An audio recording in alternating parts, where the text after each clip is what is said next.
Now I'm getting music. Now I'm not hearing myself.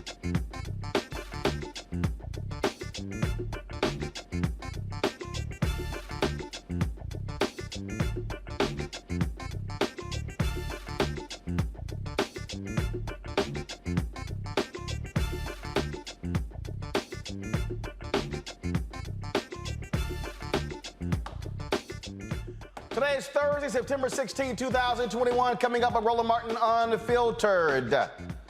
Oh my goodness. CBS, they announced this, I don't know what you want to call it, basically a competition, social activism. Oh, a lot of activists lit into them. Now they've admitted we screwed up. We'll be talking with Tiffany Lofton about that as well. COVID continues to spread all across the country. You will hear my interview with Dr. Anthony Fauci right here on Roland Martin Unfiltered. Derek Chauvin pleads not guilty to a civil rights violation for 2017 arrest of a 14-year-old boy. The prosecution may be close to ending its case in the R. Kelly trial. We'll talk with attorney Tammy Allison to break down what has happened so far. Folks, also on today's show, well, you know, more drama when it comes to Nicki Minaj. But I got to show y'all something. I got to show y'all this TV anchor in Trinidad. Let's just say he did not mince any words when it came to Nicki Minaj and her swollen balls friend of a cousin because he got the vaccine, which we all know is a damn lie. Wait till I show you what this brother had to say. It's time to bring the funk. I'm Roland Martin Unfiltered, streaming live on the Black Star Network. Let's go. He's got it. Whatever the biz, he's on it. Whatever it is, he's got the scoop, the fact, the find. And when it breaks, he's right on time and it's rolling. Best believe he's knowing. Putting it down from sports to news to politics. With entertainment just for kicks, he's rolling.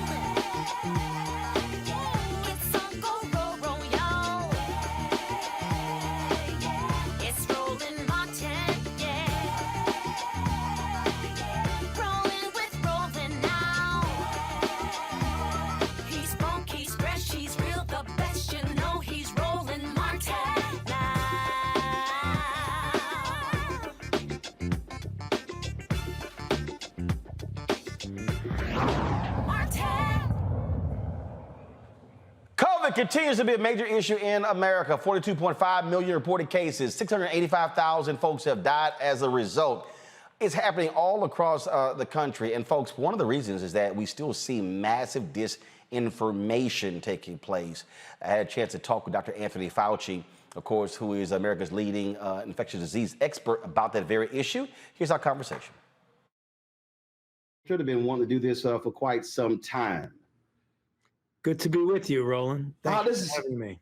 So here's the deal. You've had to answer questions from comments from Nicki Minaj. I've been on social media dealing with Teddy Riley and other entertainers, and it's just been a deluge of misinformation. Do you believe that? Look, you're scientists. That folks who are scientists and doctors underestimated the power of misinformation. And when you go back, that we needed to have just this massive information campaign to fight that. I totally agree with what your premise is, Roland, is that given the social media and the extraordinary range that social media has, when you get misinformation, and there is a lot of mis and disinformation out there, the only way to counter that is to flood the system with correct information. And that's the reason why we've got to get more people out there who are talking using science and evidence as their base, as opposed to conjecture and conspiracy theories and all the kinds of things that go around. I mean, misinformation is really the enemy of public health. It just really is. If ever there was a time when we need facts and evidence, is when we're in a public health crisis like we are right now, with this historic epidemic a pandemic that we're going through.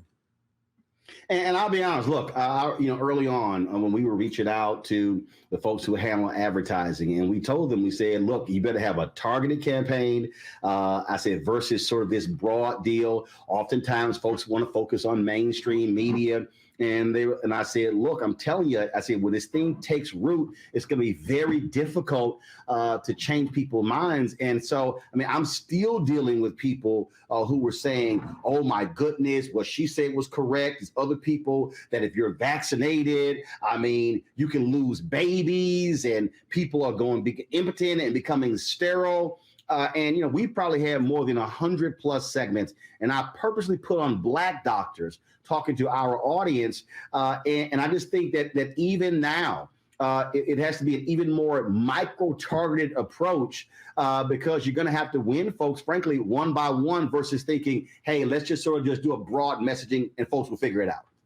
Absolutely. And you got to get trusted messengers, people who trust them, peers, colleagues, clergy, family physicians, as opposed to people listening to sort of helter-skelter type messages that they pick up and then they get propagated. Because, misinformation that's really juicy in the sense of what you just mentioned a little while ago, where they were talking about person getting vaccinated and then winding up being impotent and having interference with their sexual function. That's kind of a something that attracts people attention. So therefore it spreads more on the social media, whereas a cold, correct fact doesn't have that oomph to it that something that's controversial does. And that's one of the almost self-propagating aspects of disinformation. If you make it juicy enough, it spreads further and further. And much of the disinformation and misinformation turns out to be put in that category, which is really unfortunate. So how is the COVID task force? How are you now altering the approach? How are you talking with your advertising agency saying, hey, we've got to alter the type of ad that we're doing and the people who we're using? Are you also saying, hey, we've got to bring in more voices, more Black doctors, more Latino doctors, more Asian doctors to give people and targeting communities in a different way. And so is there a change to the approach? Because now you're dealing with, obviously, the vaccine. Now we're talking about boosters. And so if you got folks who say, I don't even want the vaccine, the booster is going to be even harder.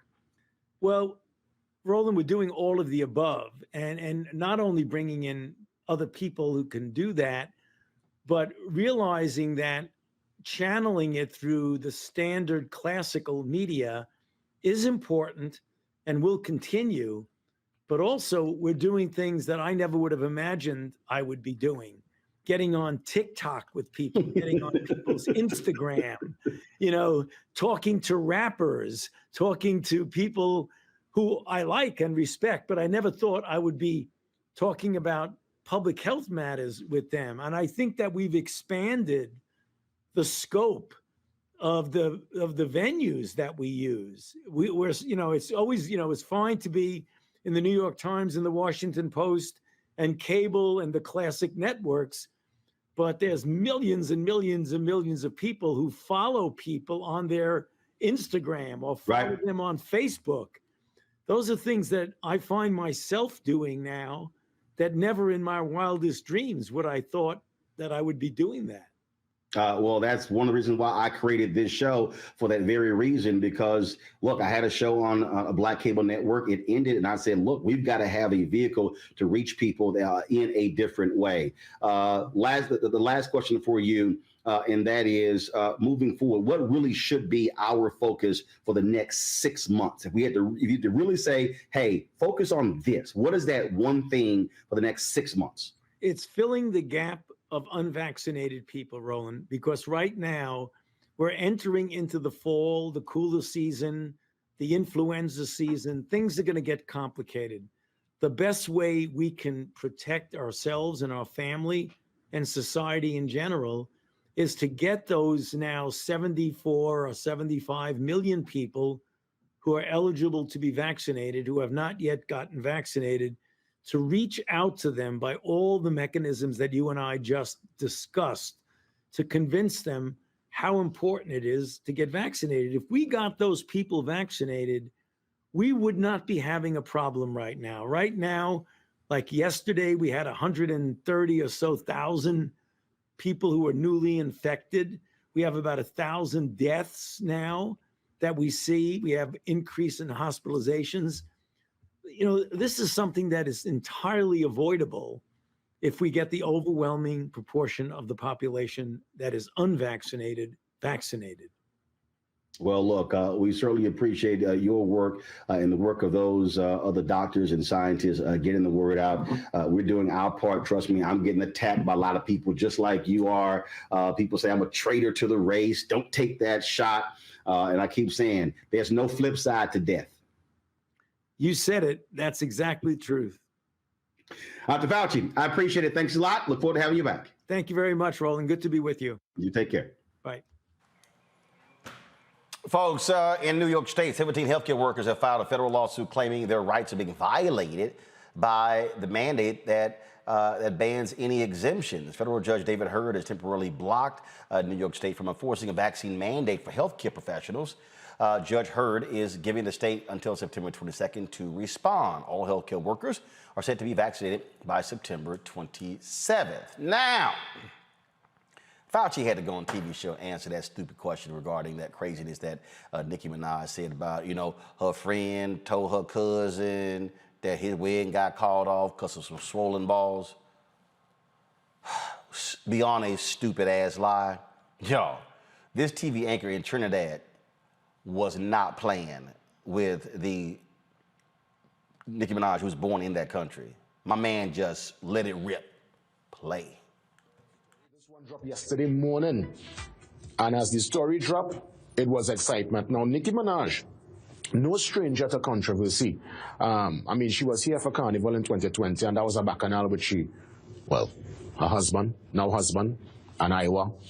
She would have made some outlandish statements over the years, but this one takes the cake. This is almost like what you would hear by a parlor, where somebody will tell you, well, your cousin, friend, neighbor, say XYZ. I mean, come on, Nicki, you have 180 million followers. People listen to you, people follow your particular lead. You going on the social media space and talking about your cousin, friend, take the vaccine and get impotent. And all of a sudden, you know, marriage call off and some kind of bacchanal story. I mean, it's irresponsible on all fronts. One, irresponsible based on the misinformation that is going out there regarding this vaccine. You know, there was no verification of the story. And furthermore, even on a personal note, even if this is the case, to expose your cousin friend's flat tire in the public domain like that. If the man have a flat tire, okay, he will work on that. You know, there's herbs and punch and certain things the man can eat and bring back our vibes. But don't come now and talk that kind of talk. The thing gets so hot. Jake Tapper on CNN yesterday at 4 o'clock talk about this with Dr. Fauci. Dr. Fauci is, of course, the U.S. That's their leading mind and specialist with this whole COVID-19 pushback and the fight against the COVID-19. And Dr. Fauci had to almost, you know, like the man was blindsided. He had to answer. And he said he didn't hold nothing personal against Nicki. I mean, I don't think we should per se, but Nicki, better than that. I honestly expected better. And besides, obviously, that outlandish statement, and she always talks about Trinidad, and she's from Trinidad, she's yet to collaborate with somebody from here. But that's a talk for another program on another day. All right, that was some shade. Our pal, Dr. Greg Carr, Department of Afro-American Studies at Howard University, recently covered Black Women Views. Dr. Justin Turner, CEO for Turner Care. And for this conversation and our next story, I'm gonna bring in Tiffany Lofton, who is an activist and organizer. And so I just got, first of all, I love that shade at the end, Reese saying your ass from here, but you ain't had no Trinidad rappers on any of your albums. That was some shade right there. But what Fauci laid out is, and this is the reality, Reese, you've been dealing with this. Of course, you dealt with this whole deal with then Senator Kamala Harris running. You do not let misinformation to slide by. You have got to attack it head on and be just as vicious and hardcore in going after it. Absolutely. And you know, Roland, even when the vaccine first came out and a lot of people were talking about vaccine access, and they were almost suggesting that it was anti-Black to discuss vaccine hesitancy. And I was really trying to sound the alarm about how vaccine hesitancy is being driven by this disinformation and misinformation that is permeating social media. And unfortunately, it's taken something like a Nicki Minaj or a handful of other Black celebrities or entertainers who have, more prominently shared disinformation for people to really realize the extent with which this is having a harmful impact. And unfortunately, in the case of Nicki Minaj, instead of dialing it back and saying, hey, okay, guys, I got it. You know, it was a ridiculous story. It's not my personal experience. I'm not invested in the story. You guys say it's ridiculous.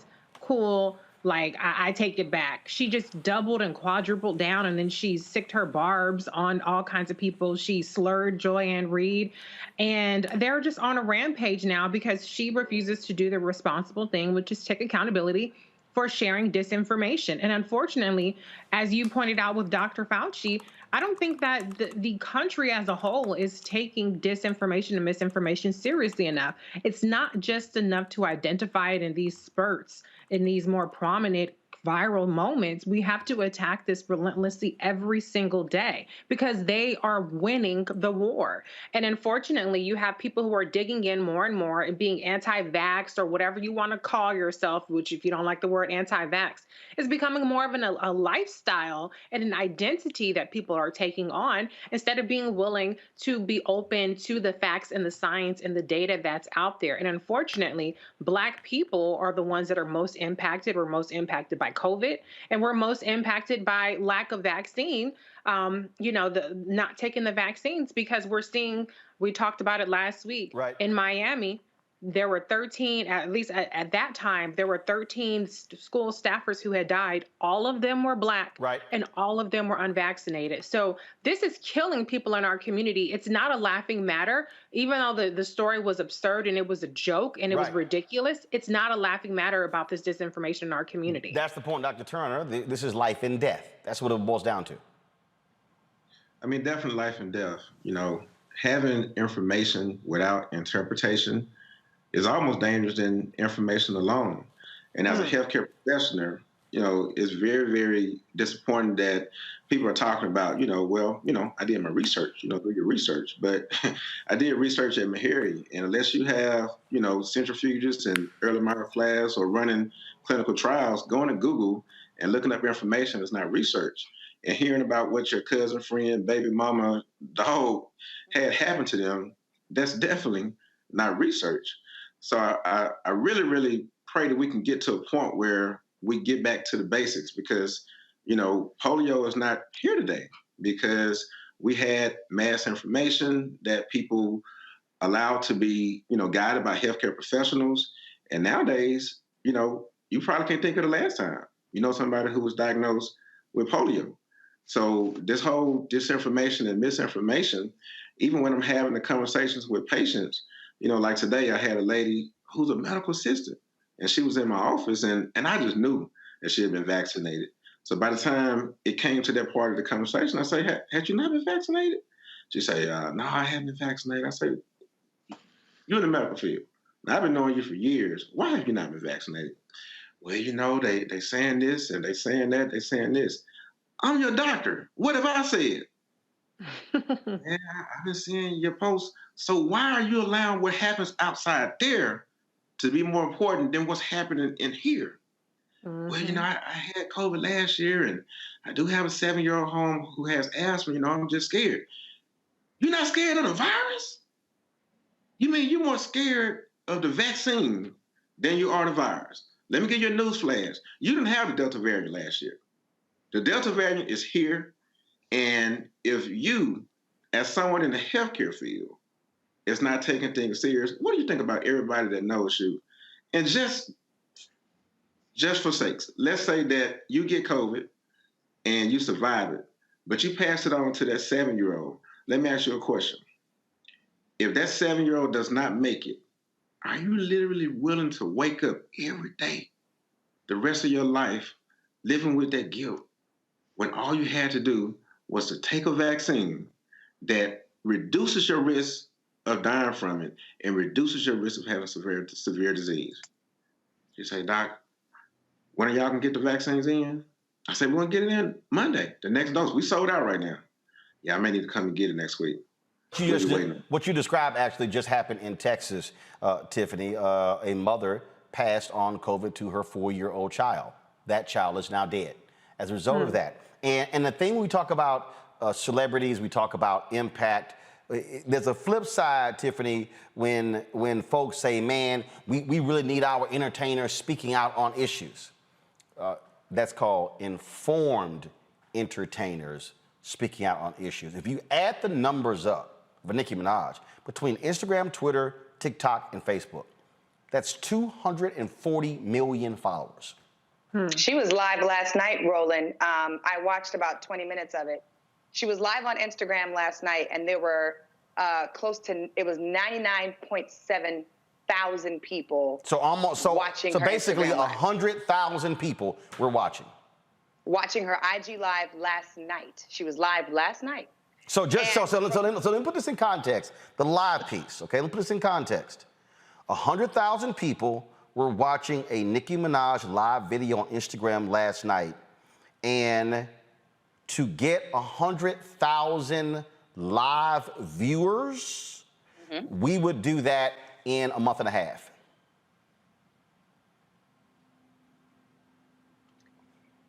That's the point I'm trying to get people to understand. Yeah. When people who have platforms, when they say things, you gotta use it wisely. That's right. That's right. With great power comes great responsibility, as the great Spider-Man said. And folks who have that platform can't just openly and ignorantly say what they want to say, because the influence that it has on your followers is very serious. What I decided to do was, while I was watching the live, was read the comment section. And I just want to acknowledge up front that the comment section is based off of proximity. So there are people that I follow, like Timberland and some other artists, whatever, and I can see their comments. I can't see all 99.7 thousand people's comments. The comments that I was seeing, as I read them, were in support of Nicki. Nicki, we still got your back. You was telling the truth. Don't let the government shut you up. They're going to try to pay you to do this. And she was acknowledging that she was going to go to the White House. And they were like, yeah, that's good. You should have been in the White House. And I just think it's interesting. This is not a shame or a dig at my community, but I just think it's interesting as we try to navigate, which we'll talk about in a little bit, how people use their platforms and what information people decide to believe based off of their proximity and influence of a celebrity, per se, like Nicki Minaj. And more importantly, what people decide to take a very hard stance on. Boom. And what people decide to not focus on at all. Boom. Because I've been doing this work for about 13 years now. That's just the way it works. But it's really discouraging and hard to know that there are people who will stand up for Nicki Minaj over her baby daddy's friends' testicles blowing up, and then stand up for her in the name of this, but not stand up for other issues that are actually more pressing and present in their communities.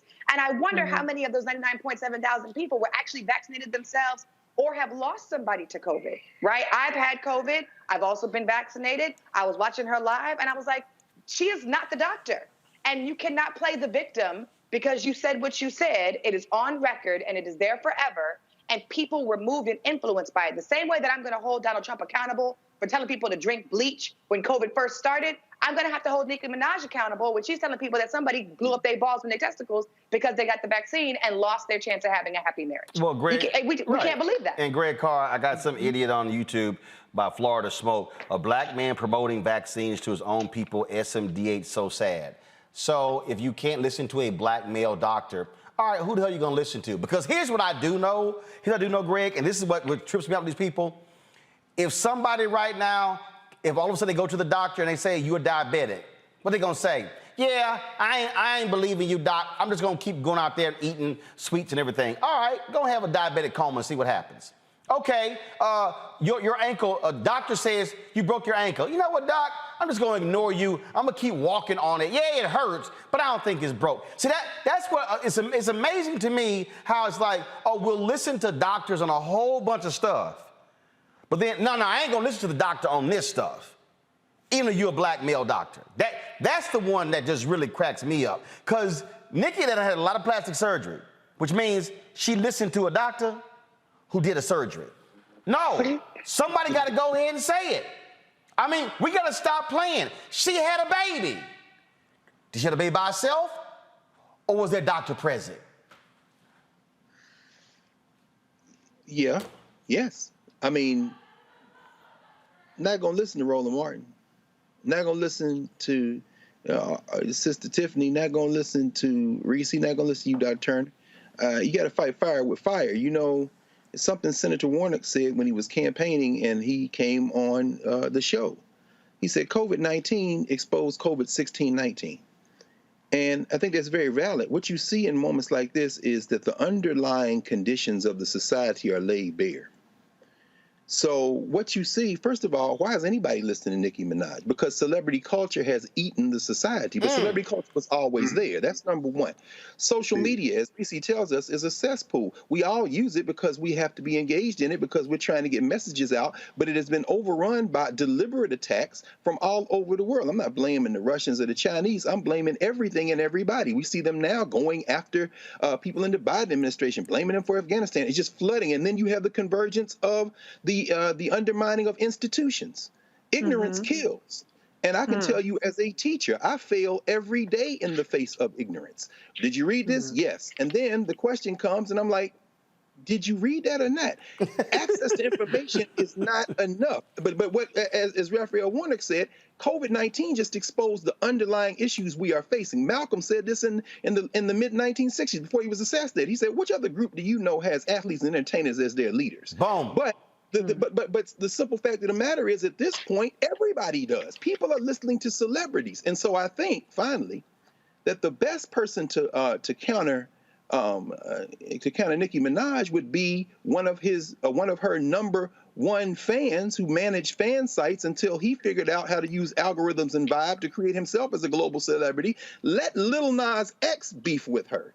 And then what you would then find would be a cleavage in this thing. But I don't know whether Lil Nas X is vaccinated, but if he is, he need to take his horse down Old Town Road and take on his his Nicki Minaj. And because we are now beyond logic. This has nothing to do with logic. The thing this has exposed is the class tensions in our community. Nobody's going to listen to us because they're going to say, you bougie Negroes, I ain't going to do it because you said do it. You have to fight fire with fire, Roland. That's why Fauci said he been on TikTok. But they ain't going to listen to him or you.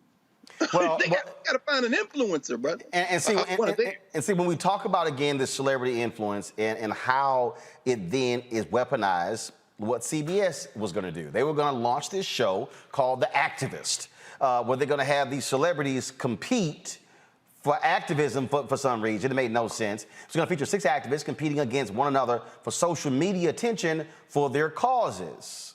Usher, Priyanka Chopra, Julianne Hough were joining to be the judges. Well, people lit them up, including people like Tiffany Lofton, and they were hot. Now CBS goes, yeah, we kind of screwed up. Now the show's going to be a documentary special.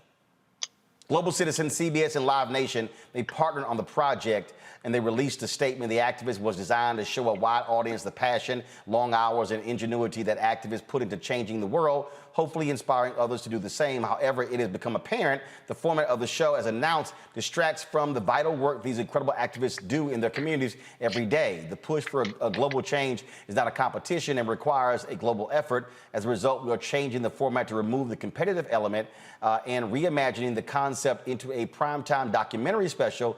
Air date to be announced. It will showcase the tireless work of 6 activists and the impact they have advocating for causes they deeply believe in. Each activist will be awarded a cash grant for the organization of their choice, as was planned for the original show, blah, blah, blah, blah, blah. Tiffany, let's just be clear. You would never see this type of documentary in prime time on a CBS? Let's just be real clear. If it wasn't for the pushback, so you were, you and Latasha Brown and others were like, "What the hell is this?"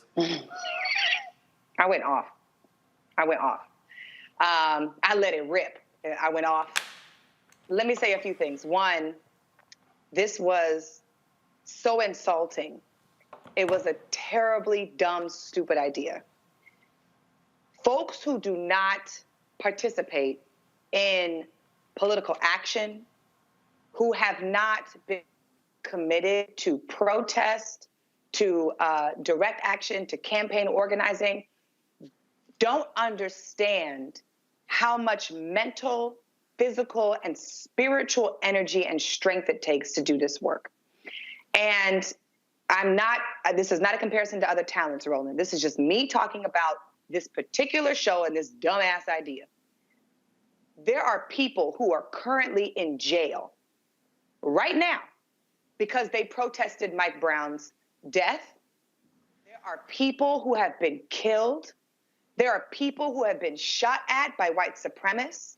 There are people who have taken their own lives because it was too stressful to fight for Black lives in a world of white supremacy.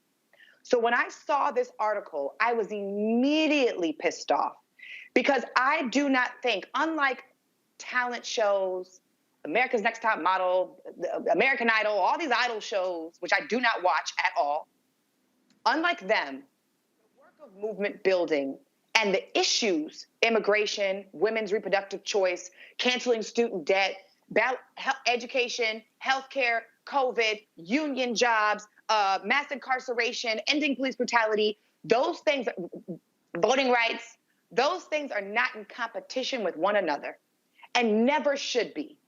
Neither are the people or leaders who move that work. They should not be in competition. Yes, all of our movements need, deserve, and can get money. We all fundraise. I am literally fighting for a Black man's life right now in Killeen, Texas. Marvin Guy, who's been in jail for 7 years without trial because of a no-knock warrant that happened at his house. He's a Black man. He's been in jail. He has not had a trial. He has not been sent to prison. And the district attorney has already said that he is trying to kill him. Now, what in the hell would I look like as an organizer coming on a competition show, begging the world and competing against other activists when my homegirl's daddy is about to get deported and my other homeboy is trying to fight so that his school stays open, or the teachers in Florida are trying to fight so that they don't have guns at the school? What do we look like fighting and competing with each other in front of the public world where America should have all these things fixed already? And then even more so, what the hell do we look like competing for money publicly in front of other people? When the statement that I saw on CNN said that they were trying to recruit people to the work. This is actually the opposite way to do it. When you create reality TV shows and when you create competitions, you don't recruit people to the work. You make things messy.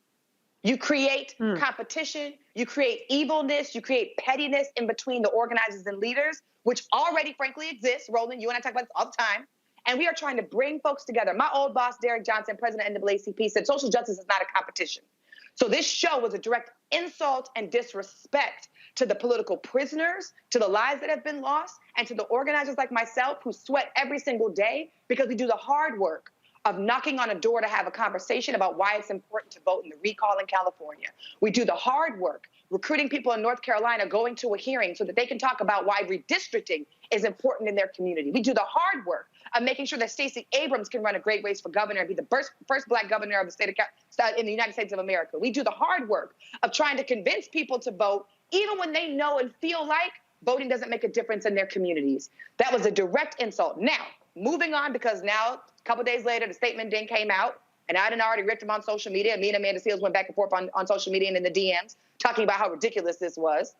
And also how ridiculous it was to choose these three hosts, because I personally don't know none of them except for Usher. And even though I'm a huge Usher fan and plan to go to his residency in Vegas in December, I have never seen him, outside of wearing a T-shirt that said Black Lives Matter, show up to a protest, donate. I'm not saying he hasn't. I'm just saying I don't understand why he's the person that they chose to be the host of this show. Moving on to the solution now. I actually also disagree with this documentary idea. I do not think that they should have a series of documentaries about activists. 6 special activists should be chosen to go to, Rome for the G20 so that they can come to the conference. Listen, I sat on the board for Reebok, for the Human Rights Campaign, where we worked on finding 6 activists and we awarded 6 activists up to $100,000 to do the work that they've been doing. Those young activists were people who were trying to fight to abolish youth prisons in their city. Those young activists were folks who were providing women's sanitary napkins and things like that, and also providing basic food. They had a food bank for the community that they needed, trying to solve and end homelessness. Those are the things that they were trying to do. So instead of us spending money on the show to talk about the work, how about we just fund the work?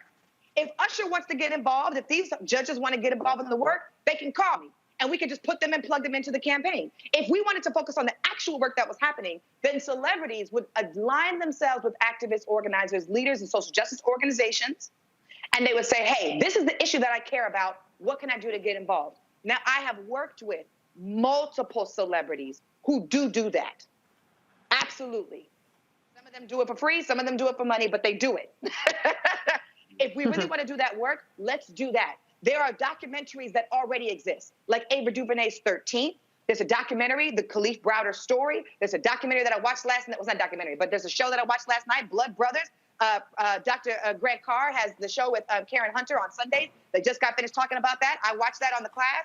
They also have a show, Self-Made. They also have a show, and these are all on Netflix, and they're all free. There's also Shape Moisture. I was on their board because we just funded 3 organizations up to $150,000 so that they can continue to do work that they wanted to do in the community. Money is being given out. Organizations are stepping up to the plate. This show is a dumb idea. The documentary is a dumb idea. And if they actually want to be invested in recruiting people to the movement, they can have a conversation with myself. They can fund the organizations that are doing the work on the ground, and they can help celebrities get connected to issues and organizations that align with the mission and the values of the work that they want to do. We will not make social justice a competition, especially when we're still out here fighting for basic stuff like voting rights. Now go catch your plane. Now go catch your plane. This is ridiculous, Uncle Roland. It's ridiculous. It really is ridiculous. I was so insulted. I was like, this is actually, I don't like reality shows. I don't like social media. It's already moving us into the age where things are in competition with each other.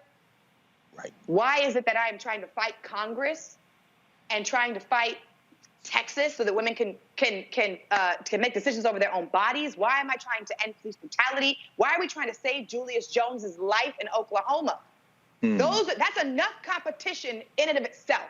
I already have to fight America for America to do what I needed to do so that I can live free and black in this country. We do not need a show where I have to battle other people to do the same thing. That is stupid. Absolutely stupid. All right. You do have the flight to catch. I do got a flight to catch. I can't wait to see you. I love you. Dr. Greg Carr, I'm going to text you because, sir, yes, ma'am. Dodge me no more. We have to have lunch or something. No doubt. And I'm sure you're going somewhere. Where you can do a yoga headstand. Go. You didn't see my IG. I just did that. You didn't see me? Yes, I saw it. Yes, I saw it. Stay black. I love y'all. Yes, love you too. Bye. The point that she makes there, Greg, is an important one because, again, and I'm putting these two together for a reason. When you talk about activism, we talk about even where we are, all these people who are talking about, even when we're talking about the vaccine information, you have the people who are like, oh, you're getting paid to say this. No, actually, we're not. Because you know what? Here's the whole deal. I haven't seen any Pfizer money, any Moderna money. We haven't seen any advertising from the federal government. So since all y'all keep saying I'm getting paid for it, please show me where in the hell the money is, because I got some other shit to pay for around here.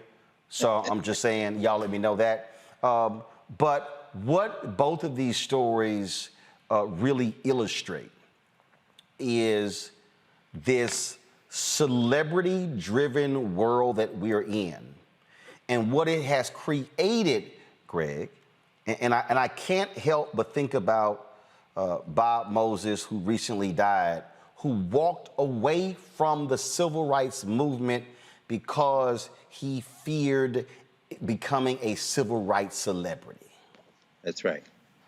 That's right, Roland. In fact, it's so funny you mentioned Bob Moses. We've got 1,800 freshmen at Howard in the College of Arts and Sciences and freshman seminar reading this book, Quality Education as a Human Right, which Bob Moses called together a meeting in 2005, and a bunch of people came together and they said, what would it take to make quality education for everyone a constitutional right? And we thought it was important for Howard students to have that conversation because it isn't about them. College students aren't natural leaders. The vast majority of our people are suffering. I think that what we saw with the activist is quite predictable. This dying system is fighting to preserve itself. I look at that show as the logical extension of everything from the corporate-sponsored NAACP Image Awards to the National Book Awards to the MacArthur Genius Grants. In other words, capitalism, when it sees itself on the verge of being confronted by those who are beyond the petty bourgeois kind of manager class, will reach out and cultivate from that class a group who will look at its preserving itself as the first priority. We saw it during the social justice movement we call the civil rights and black power movements. These, the birth of black studies. You'll go out and find some talented Negroes that you'll bring in, just enough of them to serve as a pressure valve on stopping everything else. You could have predicted this. So when you see something like Global Citizen and Live Nation, these are huge corporate international entities that are looking at the situation and saying, we got to attract eyeballs. We got to pull all this in. So then what is our response? What has to be our response? You've created an independent black media platform. That has to be the counterbalance, just as the Chicago Defender, as you've told us and taught us many times, just as the Black Press was, just like the Courier was, just like Freedom's Journal was. By the way, I have John Russworm's 5-time great-granddaughter in my class at Howard right now, and I told her yesterday, I'm going to tell you that she said hello to you because it blew my mind, man. I said, but my point is this independent black press is the counterweight. Independent black institutions are the counterweight. But the minute they drop 2 nickels to rub together, even when we say we're doing activism, we will go to the shiny thing that we think somehow could be a way, maybe a point of entry, and boom, they got you. This isn't an outlier. This is the same thing. Liberation is not going to be funded by our open enemies. Those people Tiffany talking about, finally, those political prisoners that have been in jail for 50, 60 years, the Panthers, the Black Liberation Army, all these folks, the state is never going to stop oppressing black people until we realize that you can't dilly-dally with capitalism. It's because they're never going to relent. They're never going to relent. And I just don't know how we counter that other than countering it. And Doc, it really is, and the countering has to be aggressive. It can't be passive. Again, when we talk, this is what I was saying to Dr. Fauci, and I think what happened was, you had, and look, let's just be real clear, and there's no disrespect to medical doctors, and there are a few out there who understand the medium of television, who understand social media, but the reality is that's just not what y'all do. You are a medical doctor, you know what you're doing every single day, but this is also where people who do know this is where you listen to those experts and say, hey, if you want to get information out, this is how you got to do it. And I'm going to tell you, as I told Dr. Fauci, the problem that we had is we talked to the White House. We talked to the CDC. We told them this white ad agency that's controlling the money, they are not going to disseminate the money right. They're not going to know who to go talk to and where to go. They're going to give it to mainstream media. And then about 6 or 8 months later, y'all going to come to us like, this ain't working. Duh, we tried to tell you. Yeah, so at the beginning of this pandemic, we got together with Jackson State and did some research. And what we did is we did a survey and we sent out all of these questions. And what it boiled down to was asking basically, where do you go for credible information? Who do you trust? We looked at all of the different age groups. We looked at ethnicity. We looked at all of these different factors on this questionnaire. And what we were able to find out is that the most credible place that people go to for trust as relates to information is their primary care physician. And the government, was down the line, and mainstream media was down the line as well. So, we did this big push to try to always talk to your primary care physician. But, unless you're going to the doctor, every 3 to 6 months, it's hard to make that call. So that patient that I referenced earlier today, she hadn't seen me in about a year. So she has allowed the influence of everything else that's out there. Now, if everyone was listening to Roland Martin Unfiltered for their news, then they would be getting credible information. But the majority of the people that I talk to say, hey, look, I don't trust the news. They have a narrative. You know, unfortunately, they're not like you all and the rest of the panelists who keep it real and it's understood. And if people, you know, took the time to actually listen to what we're doing, what you're doing, it would make a big difference. But they don't want to look at something for an hour or 2 hours. They just want a sound bite that has 2 minutes worth of information of somebody that's stated they're a doctor, but not really a doctor, and they going viral, and ooh, boom, there it is. This guy commented on my Instagram post the other day, and he was asking about fertility and what about increasing the risk of miscarriages, all these different things. So I answered him twice. And the third time I was like, look, you have to schedule an appointment. I say, I can't teach you embryology, pathology, physiology, biology on social media in one day. And I'm also not going to keep going back and forth with you when an answer is not what you're trying to get. You want drama. And I just don't have time for that. You think he set up an appointment with me yet? No, he hasn't set up an appointment. So as it relates to misinformation, the only thing that we can do is counter that. And I'm not sure if everyone is aware that's listening, but there's a school district in San Francisco that has about 50,000 students and staff. Guess how many outbreaks they have had since vaccinations have been out? 0. What they have done they have achieved a 90% vaccination rate amongst individuals aged 12 through 17. They have the social distancing measures in place. They've been very, very strict out there, and they have had 0 outbreaks. They have had some cases, and the exact number is 227 cases. So 227 cases out of about 50,000 people, that's students and staff. That's the recipe. And our goal initially was to try to get 7% vaccination rate. But we got comfortable. I guess we had premature success, which is dangerous sometimes in success, and people start getting vaccinated. And what happened? We got the Delta variant. And here we are. We got caught with our pants down, and we've been trying to play catch up ever since. So the information is there. The example, as far as what they're doing in San Francisco School District, is showing what we need to do to get ahead. So how do we take the information that we're providing on this panel with all these different sources, and like Dr. Carr said, how to meet them where they are with this information? But you know, Reese, you made this point. I see you make it all the time.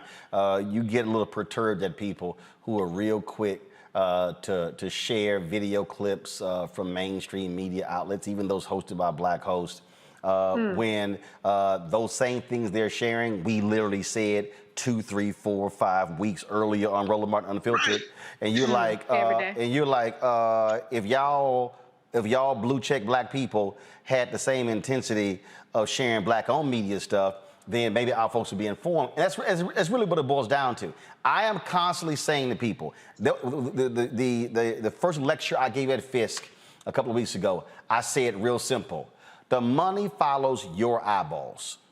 And where you as Black people move your eyeballs, that's where folks are gonna go. So stop talking about we need to have our own, we need this, we need this. I will say this, and I dare somebody to put some money up. I don't believe that there is a single show on any network, including Black News Channel, TV One, BET, OWN, CNN, MSNBC, Fox News, News Nation, Newsmax, OANN, Al Jazeera, I don't know who the hell I'm leaving out.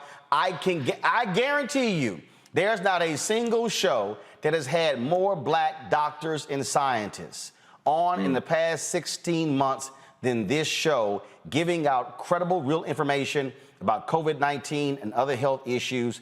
But again, our folks real quick, man, we got to have our own. It don't matter having our own if you do not watch and support. Reese? Well, I think that explains why you have a show like The Activist that comes up. Because as a society, and I don't include myself in this, to be clear, but we as a society decide who are the chosen ones, who are the tastemakers, who are the people that get to set the narratives and get listened to, and they have to be anointed to some degree. On Twitter, you have blue checks, and all across social media, blue checks. And there's no shade if you have a blue check, that's fine. I'm not hating on you. I'm verified by the people. So no, hold up. You ain't hating, you stating. I'm just saying, hello, I like it. I ain't hating, I'm stating, okay, I'm gonna use it. But the bottom line is that people want to see you validated by somebody else before they follow behind what you have to say, before they amplify what you have to say, before they approve of what you have to say. That's why I always say we are the tastemakers. We are the validators, but we don't spend that time validating ourselves. There are people who are fans of me. I don't see you retweeting my stuff. I know I can get a little spicy or whatever, but I'm not the kind of person that's going to be retweeted by everybody because I don't have a certain stature. I don't have a certain blue check, even though people like and they quietly, follow all kind of stuff.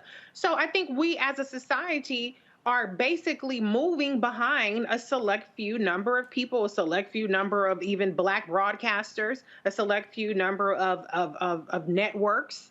Even Black News Channel don't get as much attention as MSNBC. Even Fox Soul doesn't get as much attention, even though these are not Black-owned media outlets, but they are Black-targeted.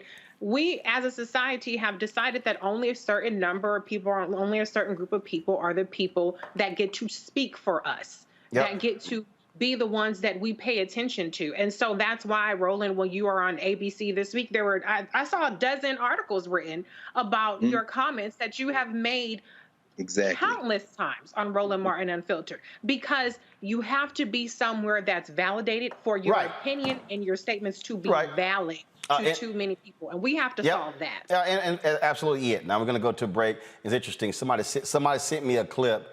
I'm going to show it later in the show. And I remember the conversation, but I'm going to show you a clip of what I said on MSNBC before the 2016 election. And when y'all see it, you probably are going to ask, why in the hell every network didn't call me for the last 5 years? But it goes to show you, and in fact, I can say this here. Since doing this show, launching Black Star Network, not a single one of these mainstream media writers has written anything on us. Now, they write stuff on Tucker and Sean. In fact, I sent a tweet to one of them today who was talking about an article he did on Sean Hannity. I was like, you could do something over here, a Black-owned independent company.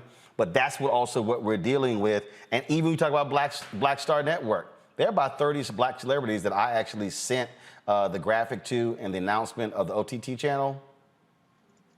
One, sent it out. Just saying. But when they got a project, it's amazing how my phone rings.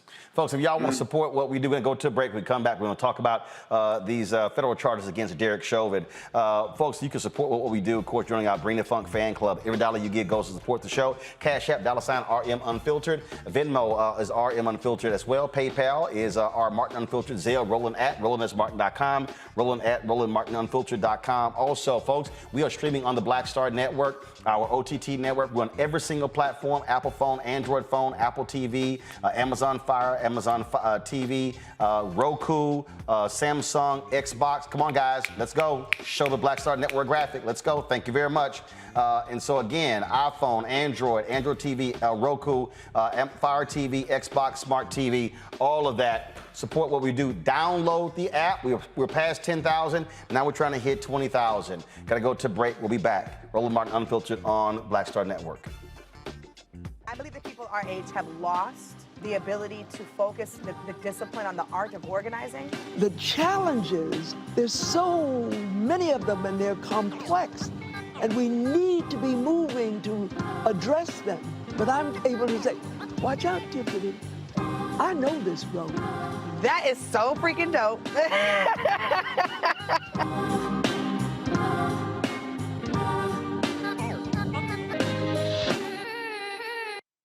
Floyd's death hopefully put another nail in the coffin of racism. You talk about awakening America. It led to a historic summer of protest.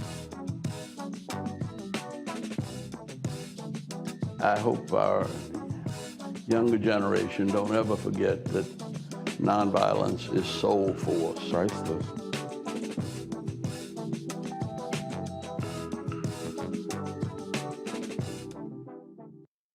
Riddle. What's up, y'all? I'm Will Packer. I'm Chrisette Michelle. Hi, I'm Chaley Rose, and you're watching Roland Martin Unfiltered. Now, of course, Derek Chauvin, who killed George Floyd, is going to prison.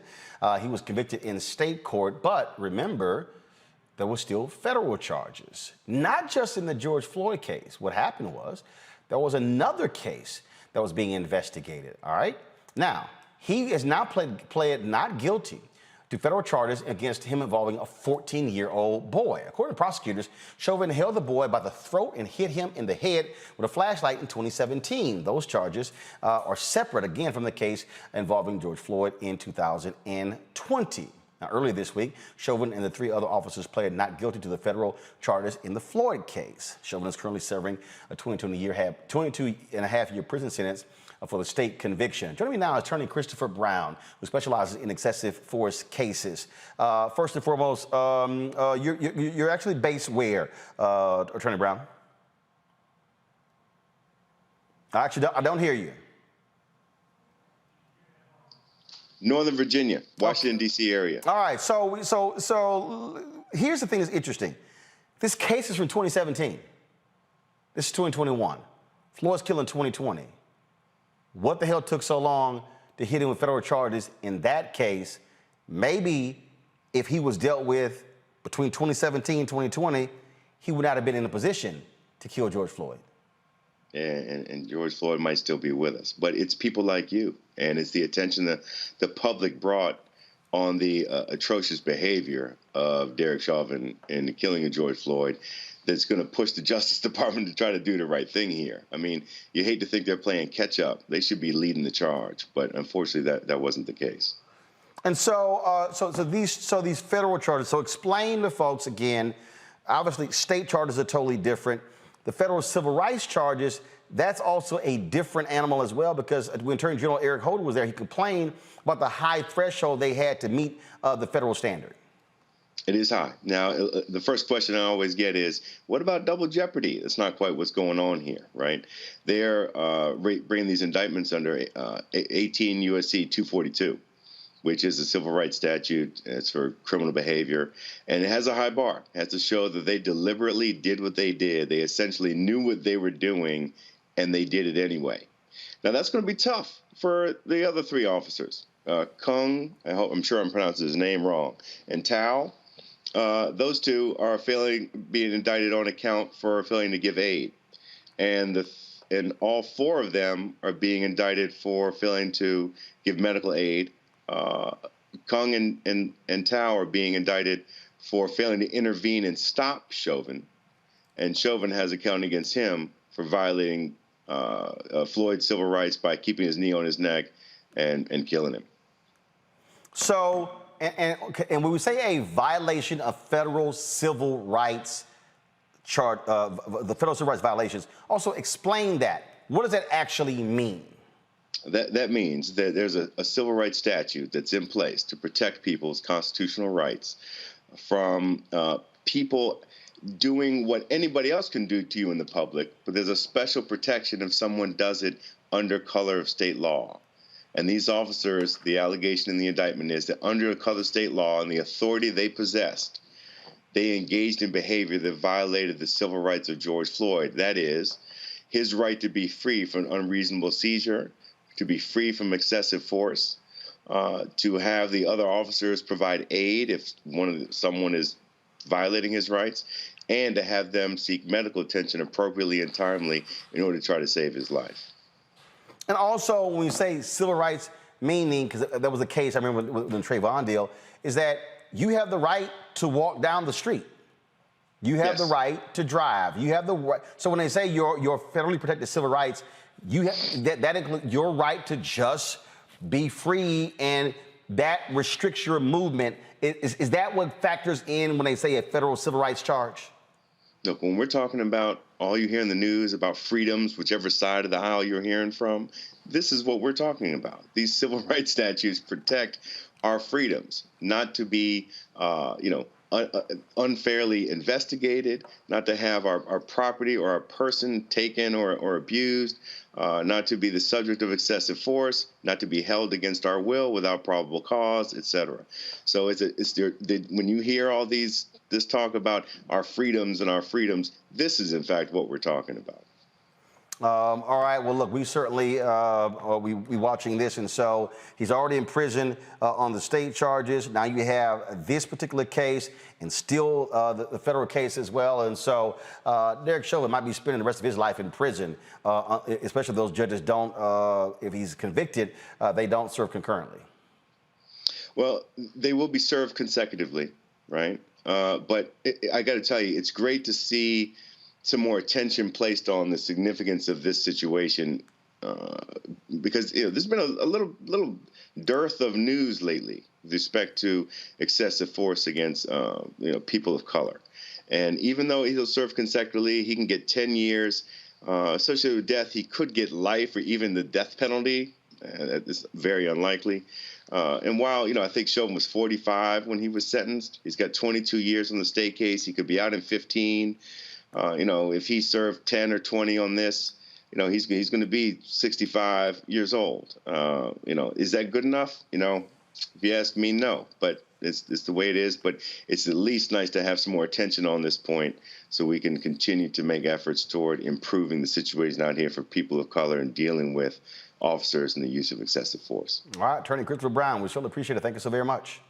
Thank you so much, Roland.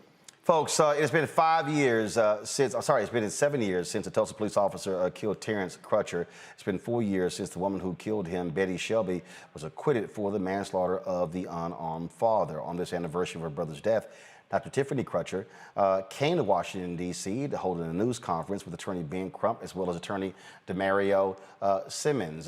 Here's some of what was said at today's news conference. His car stalled in the middle of the road and he needed help. He needed a competent, rational, well-trained public servant to aid him in a difficult situation. But Officer Betty Shelby was none of those things. Rather than uphold her oath and discharge her duty to protect and serve, she decided to discharge her weapon. She shot my brother, an unarmed black father, with his hands in the air, in cold blood. And then she retreated to her car instead of rendering aid. In 5 years, my family has received no justice. And so today, on the day when I should be with my family, I am here 1,000 miles away fighting for justice for my twin brother. I'm standing here to call on the nation's Department of Justice to reopen the case in my brother's killing, into Officer Shelby's actions, and into a culture of relentless racial bias that has permeated Tulsa's police department for generations. It is my hope that President Biden's administration will go beyond the empty talk of racial justice we saw over the last 4 years and instead vigorously act to ensure that justice is done. 5 years ago today, Terrence Crutcher was walking away from the police, Attorney Solomon Simmons, with his hands up. His back was to police officer Betty Shelby. And it is inexplicable from that day to this one why she shot this unarmed black man who was simply having car trouble. He had committed no crime. But as often is the case that we see far too many times in America, police shoot first and ask questions later when it's unarmed black people. And from that day to this one, his twin sister, Dr. Tiffany Crutcher, has bared her heart, saying that her brother's life matters. And that's why she's been here to Washington, D.C. on Capitol Hill on many occasions with the families of George Floyd and Botham Jean and Breonna Taylor and so many other families that have had their loved ones taken far too soon at the hands of the people who are supposed to protect and serve them. And just yesterday, on the eve of the 5-year anniversary, Dr. Crutcher and Attorney Solomon Simmons and others were on Capitol Hill, and they were trying to get support for the George Floyd Justice and Policing Act so we will have meaningful police reform because her brother's blood is on that legislation. The last 5 years, had the great pleasure and honor to work alongside and represent the family of Terrence Crutcher, including my sister and my friend, Dr. Tiffany Crutcher. We have asked specifically and formally in a letter to the Department of Justice to reopen the criminal investigation into the murder of Terrence Crutcher that happened 5 years ago today, along with LDF and Human Rights Watch and many other leaders, national and local leaders. Why are we doing this today? Why are we making this announcement 5 years later? Because we do not trust the investigation from the previous administration. We cannot trust that they actually looked at this case for what it is, an unarmed black man shot with his hands up in the air. We asking the Joe Biden administration, the President Biden's administration, the current administration, to reopen this case, to do a proper investigation, because we believe strongly that the evidence is clear. The video is clear. Yes. Terrence Crutcher's civil rights were violated when he was shot with his hands up in the air, and when they allowed him to lay on the ground for over 2.5 minutes without any medical assistance. When on video, the officers made eyewitnesses leave the scene, never to be investigated, never to be discussed about what they saw and heard. That is on video. Until this very day, not one officer has been disciplined. Not one person who participated in the cover-up of the murder of Terrence has been brought to justice. And that is why we're asking for this administration, an administration that is built upon racial equity and civil rights, to reopen this investigation and to open a civil practice and patterns investigation into the Tulsa Police Department. It is beyond time for the Tulsa Police Department to be investigated, not only for the murder and the cover-up of Terrence Crutcher, but for the continual degradation of black and brown people's civil rights in Tulsa, Oklahoma. That is why we're here today. Because as Tiffany always has said, Dr. Crutcher, Terrence's life mattered. And his death will not be in vain. And yes, I want Tiffany, she's going to talk about the pain that her family has had and how they've turned their pain into purpose, including yesterday, seeing Joe Manchin and asking him to commit to supporting her family by supporting the George Floyd Policing Act. That is the commitment we need from Senator Manchin and every politician who says they are for racial equity, for civil rights, and for just doing what is right for our country to move into the next half of the 21st century as a place where freedom, justice, and equality actually occurs for everyone. Thank you. All right, folks, I want to correct that. Terrence Crutcher was killed 5 years ago, and this was the 5th anniversary of his death. That's why they were here. Let's go back to our panel.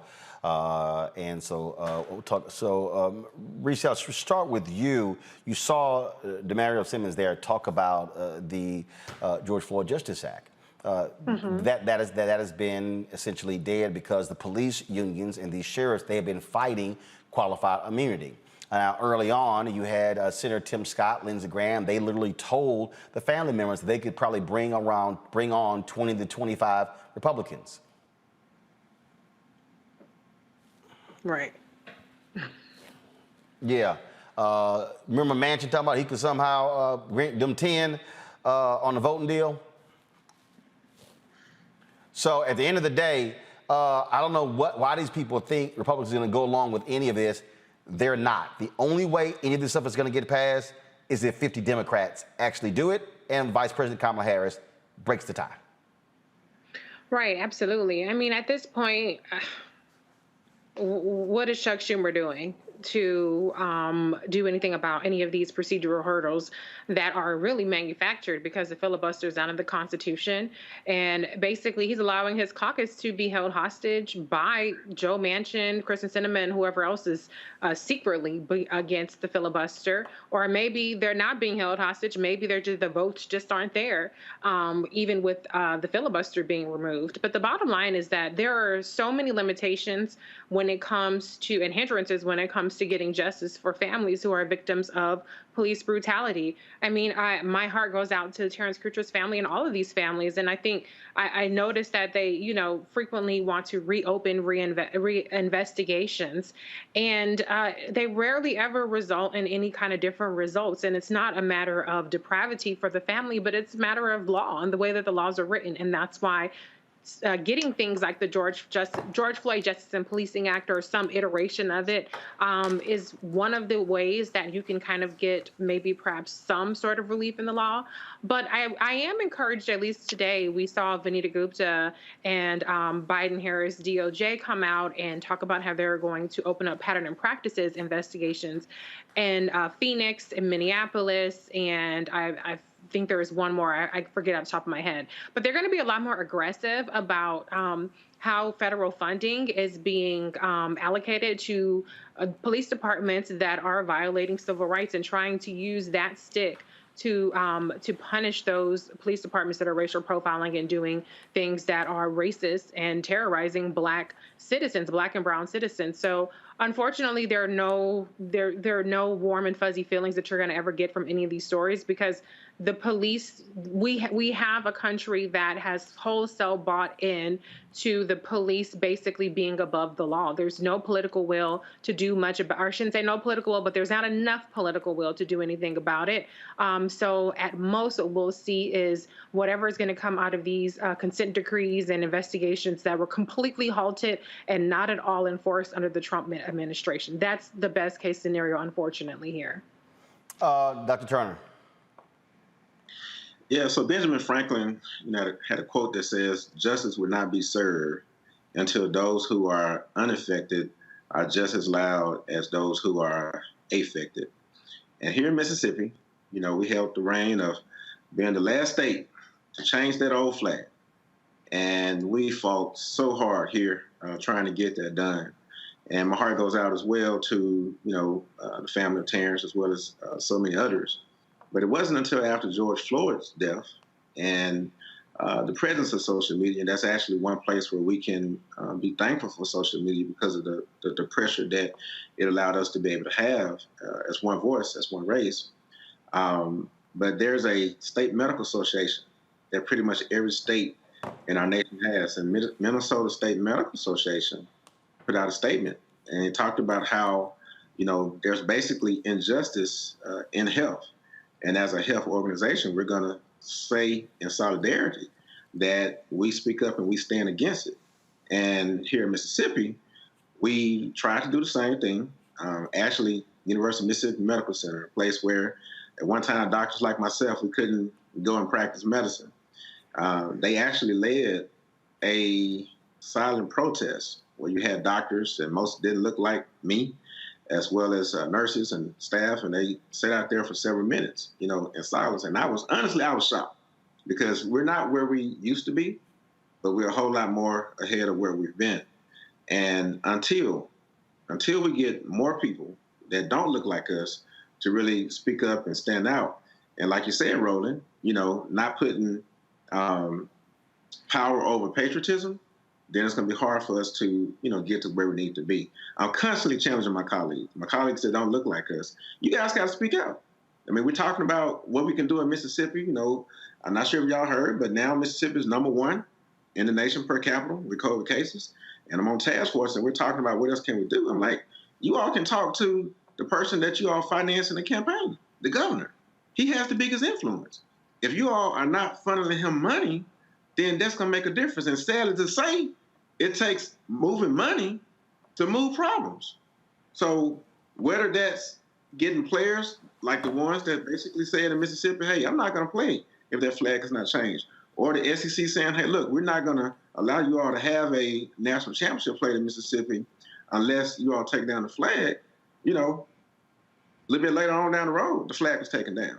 So I pray that we can get to a day where money doesn't have to make things move, but we really need the voices of those who are unaffected to be just as loud as us. And Benjamin Franklin gave that quote a long time ago. How far have we come? Greg? Yes, sir. As we sit here in the DMV awaiting the hillbilly horde that is coming to town on Saturday for the Justice for J6 rally, I'll contribute a quote Dr. Turner from somebody a little closer to me, my Alabama-born mother, Catherine Carr, was wont to say from time to time, white folks do what they want to do. So the point is this: Joe Manchin, you cosplay coal miner, bought and paid for by the fossil fuel industry. Joe Manchin will vote for whatever the hell the streets tell him to vote if there's enough people in the streets. These people are never going to be in coalition for justice. I mean, I'll quote another black woman, another prayer warrior, and that's Terrence Crutcher's mother. Terrence Crutcher's mother, Leanna, said, "There is no justice. My son is gone. I want closure." And so when we see Dr. Crutcher there, we understand that the villain of this piece is represented by Betty Shelby. Good old murdering Betty Shelby, who has had her record expunged, who was rehired by that police force, then moved to a sheriff's unit outside of Tulsa, where the leader of that unit supported her. Then she and her husband are currently in some witness protection. They're probably in Idaho or Montana somewhere, living the good life off of them GoFundMe funds that was raising. Meanwhile, her record has been expunged. She didn't do anything wrong. White folk do what they want to do. And with all due respect to our brothers, Brother Crump, Brother DeMario, I see those brothers there, but it's time now for a different tactic to join the tactic of discussion and asking and organizing and visiting offices. The streets must be flooded now by those who understand where we live. We have a fundamental misunderstanding of where we live. There has never been a time when there was a we called the United States. This criminal enterprise has been built on the dehumanizing of black people, on the dehumanizing of Native Americans. Policing as a concept cannot be reformed because it is doing what it is supposed to do. You're not going to put Daniel Pentangelo in jail. You might not even see those other 3 cops that helped Derek Chauvin get charged with third-degree manslaughter because the Supreme Court of Minnesota yesterday overturned the conviction of Muhammad Noor on that thing, and you might see Derek Chauvin go back in to see if his conviction on that term can be overturned. In other words, it's doing what it was designed to do. There is no amount of eloquent pleading and losing, quite frankly, my friend Ben Crump. There's no amount of eloquent pleading and serial losing and negotiating settlements, which can help the family. I'm not saying anything about that will win. What is going to win is when Joe Manchin looks out of his houseboat on the Potomac and sees too many people for him to keep playing that Cosby and runs his ass to the damn floor of the United States Senate and votes the right way for fear of his life. Until we learn that white folks do what they want to do, everything else is just an academic conversation, friends. Folks, let's go to California, where a probe into the 2019 death of Elijah McClain uncovers problems within the Aurora Police Department. Colorado Attorney General Phil Weiser describes some of the findings from the report. This investigation concluded that the Aurora Police Department and Aurora Fire and Rescue have a pattern and practice of violating rights secured by state and federal law. Specifically, we found that Aurora Police has a pattern and practice of racially biased policing, using excessive force and failing to record required information when it interacts with the community. Moreover, we concluded that Aurora Fire has a pattern and practice of administering ketamine in violation of the law. So if you put the Aurora Police Department, then you start putting these other departments they're investigating, and all of a sudden you start realizing you're 5, 10, 20, 30, 50, we can go on and on. What happened to all of those few bad apples, Reese? Well, like Dr. Carr said, I mean, the system is working as designed. This is not a bug, it is a feature. It's only when something goes viral in Elijah McClain's case. I mean, it was a full year, I believe, later after he was killed by the police that situation even got any attention because the video went viral and it was horrific. As long as we don't hear about it, then the system is working as designed. And every now and again, when we do see something that goes viral and it goes viral enough, not just, it's circulating on Twitter for a day, then they trot out people to say, oh, this is an aberration and there are all these protocols that are being breached, and maybe it goes away. People have short attention spans, or there's another police department somewhere else in the country that's doing what police officers and police departments often do. And so, this stuff, I don't mean to sound at all desensitized to it or flippant about it, but this is the reality of policing in America. And we're going to have to Dr. Turner's point, I think what is going to have to change is that white people are going to have to stop sacrificing their own up to the police too, because the police kill plenty of white people. They abuse plenty of white people as well, not to the extent that they do it to us. Where there are black people around, they're going to target us first, 60% in some cases, and Rodeo Drive, they had to think about that. But when there are places where there are no black people around, the white people are the ones that are getting it. But to date, the white folks have decided that they're willing to subject their brethren and their sisterin to these corrupt police forces just so that they can keep the blacks and the browns in line. The thing here is, and this is where, Greg, an aggressive Department of Justice matters. This also, for the people out there who say, oh, Joe Biden, he racist, he the same as Donald Trump. I'm just going to hold up to you. Trump Department of Justice, where they said we're going to pull back on consent decrees. We're going to sit here and not investigate police departments. Biden Department of Justice, where Vanita Gupta is over there, Kristen Clark is over there. What they are announcing, and not just this here, they also announced, I'm going to pull up in a second, this investigation, give me 1 second, of one of these jail conditions in one of these states. Give me 1 second. Justice Department, they announced investigation into the conditions in Georgia prisons. So again, for all the people who said, oh, this is the same, they're the same, this is how you show the difference. Trump DOJ and a Biden DOJ, totally different. Absolutely. Yes. I think, and this is the challenge of struggle. We heard earlier, as Tiffany was talking, struggle is not something that is won like a television episode over 20 minutes with commercial breaks. Struggle is waged incrementally. It's hard, it's demoralizing, you don't see the results immediately, but in the nature of struggle is victory as you struggle. So Merrick Garland is no hero. We shouldn't even know the name Merrick Garland. We know the name of Merrick Garland because of the cowardice of Barack Obama, and we have the cowardice of Barack Obama because we didn't make Obama do what we needed him to do, and the reason we didn't do it is because we, again, in celebrity culture, mistake politicians for people we gotta like or not like or be celebrities. Politicians are means to an end. And so, yes, people say, well, Trump and Biden are the same. You wouldn't like the Department of Justice if Trump had been able to steal a second term, friends. Oh, my God. You would be facing a very different, at the same time, however, Merrick Garland will go as far as he is pushed. Right. There's a Kristen Clark and a Vanita Gupta, as we just heard Reese say, because he was pushed. One of them should be the Attorney General, but we'll get there or not, depending on what we do. Finally, this is why, again, you got to support Black Star Network. You have to support Roland Martin Unfiltered. Why? Because the conversation like this, somebody's watching this thinking, well, it ain't going to make a difference. No, every push makes a difference.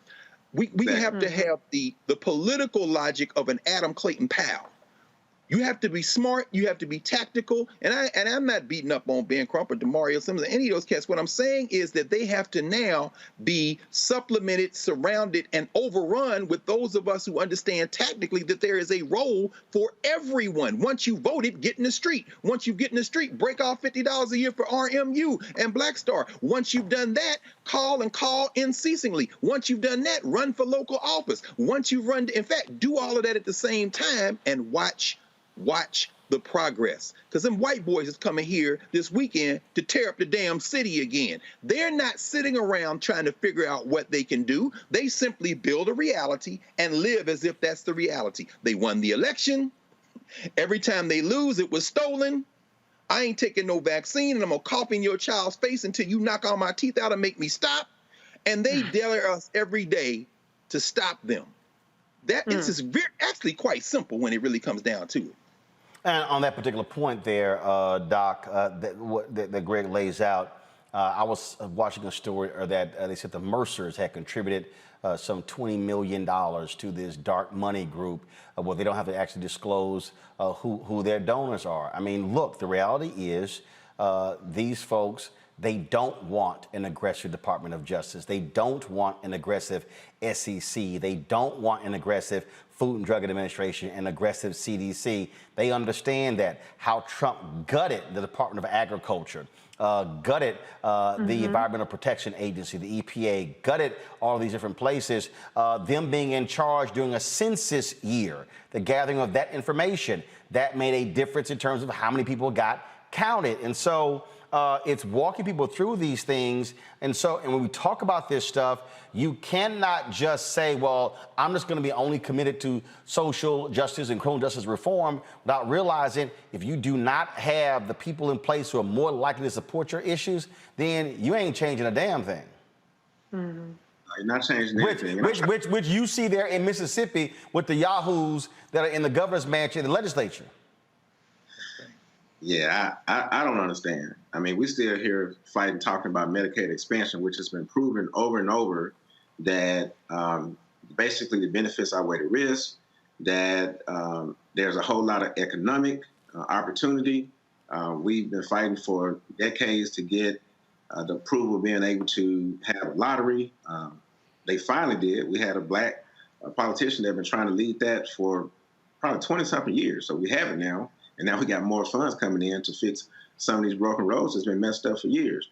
To try to make it simple, like our previous speakers have stated, everybody plays a role in this fight. And silence gives consent. And it's time for all of us to realize that we have some capacity to be able to get where we need to get. So if you think about the human body, we got the head, we got the hands, we got the heart, we got the lungs, we got all of these different parts. My heart can't say, you know what, man, I'm going to take a break for a couple of months. I'm just going to let the lungs and the brain work that thing out. My brain can't say, you know what, I'm tired. This doesn't appear to be affecting me. So right now, I'm going to let the hands deal with this, and I'm going to let the gastrointestinal system deal with that. Every part of the body is always working together. Even when you're sleeping, the body is working. When you're sleeping, the heart is pumping. And if your heart does not get enough blood to your brain and give it enough oxygen, it shuts down. There's 16 million Americans with sleep apnea right now, and a lot of them don't realize that they have it. But it's causing increased risk for heart disease and causing increased risk for heart failure, hypertension, all these type of things. But typically, it's not until people have symptoms that they begin to take things serious. So we don't need to wait as relates to this whole thing of injustice in America for it to happen to us in order for people to speak up. We don't need the white family to wait till it happened to them for them to speak up. So to everyone listening, we have to understand that when you continue to be silent, you're basically suggesting that you agree with everything that's being done. Dr. King said a while back that one of the greatest forms of discrimination is health injustice. He said it's the most shocking and the most humane. But in reality, we can't really separate this versus separate that. We don't even have time to compete anymore. Injustice, whether it's health, whether it's education, whether it's economics, is all related. So we thankful for voices like Roland Martin Unfiltered, because you guys are really addressing all of it. All of it. Y'all got to support. Y'all got to follow. Because if we're going to get serious about this thing and we walk now, we realize that, Black Power and we're going to do this, we can't just post hashtags and think we're doing something. We got to get involved. We got to get in the streets. We got to get in the trenches. And like Dr. Carr said, sadly, people have to fear that their life is in danger in order for us to get the most amount of movement at this point. Can I add one more thing? Yep, Roland? go ahead.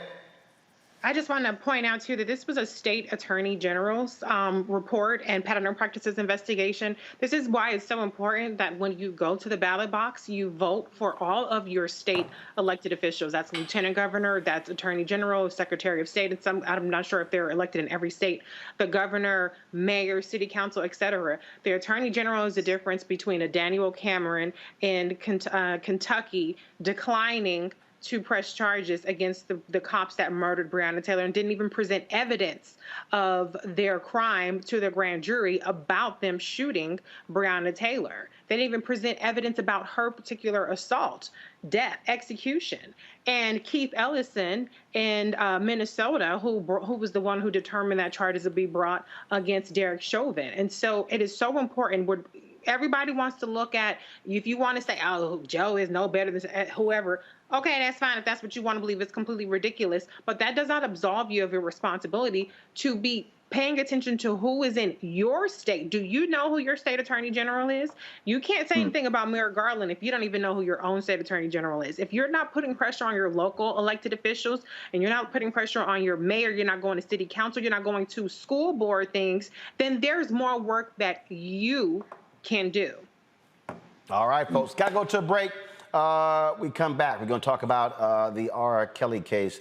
It is nearing its conclusion of the prosecution arresting their side. We'll give you an update on all developments. But before we do that, these are folks who have given to us during the show: Nancy Jones, LaWanda Rivers, John Morris, Cheryl Houston, Daryl Lavelle, Ray Wilson, Ronald Pierce, also Jamal Graham, Latrell, Paulette Jackson, Reginald Stewart, Tawanda Mayo, Del Tarnez Hart, Johnny Major, Yvette Tingle, Linda Porter, Colette, Mike, Intron Rollins, Cherie Bryant, Jay, Alonzo Rashad Brooks, Sharon Brooks, Monica Gant, Charles Lucas, Vernetta White, Carlos Canones, Tanya Foster, Shirai Galliard, Fatima Morgan, Inga Jackson, Nicola Morris, Karen Pierce, Thomas Edwards. If you want to join our Bring the Funk fan club, folks, here's what we ask: $50 from each one of our folks, minimum $50, $4.19 a month, 13 cents a day. Can't do that? It's no problem. It's $25 fine, $25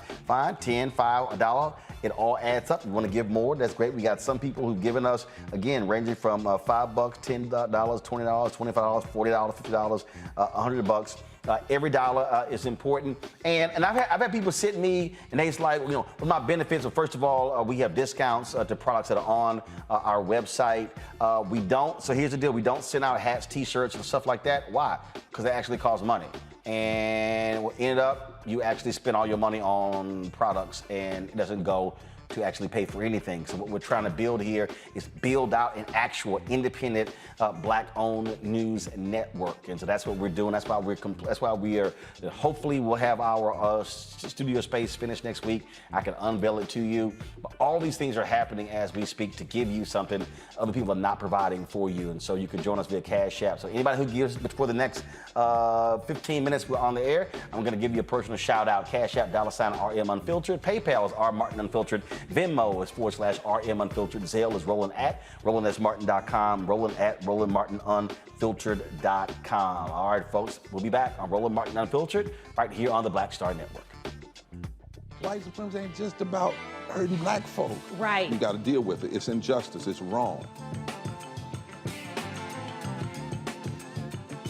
I do feel like in this generation, we've got to do more around being intentional and resolving conflict. You and I haven't always agreed. Yeah. But we agree on the big piece. Yeah. Our conflict is not about destruction. Conflict's going to happen.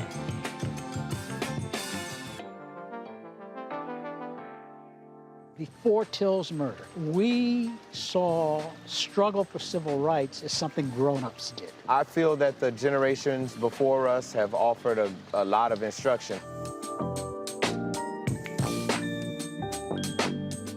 Organizing is really one of the only things that gives me the sanity and makes me feel purposeful. When Emmett Till was murdered, that's what attracted our attention.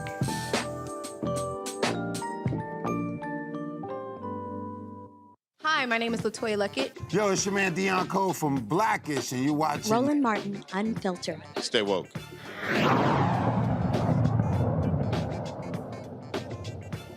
All right, folks, here's the trial again. Witness after witness testified about the horrors of R. Kelly. It has been a damning testimony that we have seen each and every single day in the trial. It appears as if the prosecution is nearing the end of this particular process. Like I say, it has been very traumatic for those who have been testifying. He, of course, is still claiming his innocence, but that's what's going on there. Joining us right now is Dallas attorney Tammy Allison. Tammy, how you doing? I'm good. How are you, Roland? Thank you for having me. All right, so let's break this thing down. It has been more than 2 weeks of testimony, back and forth, back and forth. Your analysis of what we have heard this week. What we've heard this week is a lot. We heard a lot more evidence from the prosecution's witnesses that speak to that criminal enterprise that you and I talked about the last time that I was on the show, where Mr. Kelly is not being accused of the independent sexual abuses of these alleged victims, but overall a criminal enterprise similar to that of like a mob, and that's that RICO charge. So these testimonies that we've heard, they're stating that Mr. Kelly has done some very horrific things to these alleged victims, that the individuals who worked very closely with Mr. Kelly were aware of what was going on. They testified for the prosecution and detailed some of these very strict rules that Mr. Kelly had for these alleged victims, the fact that they were not able to use the bathroom without permission. They were locked in closets for days. I think we've heard about the naked women crawling out from under the boxing ring and doing sexual things with the very young man, and a lot more. I believe yesterday the prosecution presented evidence from a videotape from 2008 where Mr. Kelly was heard berating one of those alleged victims, and it was a very traumatic testimony that was heard yesterday. And I think that the jury, they're hearing all of this, and I'm not sure how the defense is going to be able to overcome it. Because of COVID in the federal courtroom, cameras are not allowed, and the reporters are not able to see the jurors or their reactions to this testimony because of the fact that they are in these overflow rooms. So there's just like a lot of speculation as to how the jury is receiving this information. But here's the question, is berating someone actually illegal? I don't think so. But the thing is, Roland, is that that type of testimony that these federal prosecutors are trying to elicit from these witnesses, again, it goes towards that larger criminal enterprise, trying to say that Mr. Kelly used his power, his influence, his fame in order to keep not only these alleged victims under his control, but also those individuals that worked with him. So, you know, berating someone and another individual that's witnessing that, they're going to be less likely to like speak back against that. So I believe that the prosecution is strategically bringing that up to show how much Mr. Kelly had power and control over everyone. Okay, but if we're thinking about this from a gang standpoint, we're thinking about this in terms of RICO statutes, how we dealt with the mob. Well, they arrested underlings and the mob bosses. In this case, it's only him. So what about, okay, all the people who work for him, nobody else has been charged, except for, I guess, the dude who gave a bribe for some information. But so it's sort of like, okay, there's a criminal enterprise, but of one? Exactly. And you know what, Roland? There's been some witnesses, I'm sorry, not the witnesses, but some of the Mr. Robert Sylvester Kelly super fans that are at the courthouse day in and day out. And there's been a lot of footage that's played of these super fans talking about that very issue. And I was on another network where I stated, you know, these super fans, they're making some very good points now, because these types of charges, the criminal enterprise, RICO, where it's akin to like a mob boss, it's typically not used in this manner. So for us to really dive in and see that Mr. Kelly is the only one here that is facing these charges for a whole criminal enterprise, which allows the door to be open for a lot of evidence and testimony to be let in, because the statute of limitations allows it to go back further than if he were being charged for any one of these individual acts. I think it's very interesting that you point that out, but his super fans have definitely been on top of that. Question or comment for Tammy? I'll start with you, Reese. Yes, a lot of the comments that I hear, why is R. Kelly the only one that is facing the charges? I mean, I think he's the one who is obviously the most egregiously guilty on here. Do you make anything of it, or can you explain to those who are to those viewers why the absence of charges for other people does not mean that R. Kelly is any less allegedly guilty? Let me put it that way. Yes, thank you for that question. So this case is before a federal district court judge. So these are United States attorneys that have brought these charges forward and indicted Mr. Kelly. Now, these prosecutors believe that they have enough evidence for him that they can move forward and present evidence so that the jury could find him guilty beyond a reasonable doubt. That's the standard of proof in any criminal trial. Now, if the defense is able to raise doubt, then Mr. Kelly can be found not guilty. Federal prosecutors tend not to bring charges against individuals if they feel that they are not going to be able to meet that burden of proof beyond a reasonable doubt. So if there's any type of doubt that the prosecutors feel that it's already going to be raised, they're going to be less likely to go ahead and bring an indictment against that individual because it's not going to result in a guilty verdict. Dr. Turner? Yeah, just as a physician, I'm always curious as it relates to health and specifically my passion for mental health. So when you see things that's happened to people like, Simone and other athletes who have talked about, a history of being abused or issues with coaches and different things and people that they have held in high regards, I'm just curious about the process and what may be going on mentally as we watch the witnesses give testimonies from things that may have happened 10, 15, 20 years ago that mentally they suppress. And suppression and denial is a defense mechanism that allows people to continue to, live how they live without having to worry about those uncomfortable feelings. That's why we're seeing people that are still now about COVID. So I'm just curious about, are you all able to, gauge, what may be emotional, mental challenging times as relates to the witnesses as they're giving testimonies?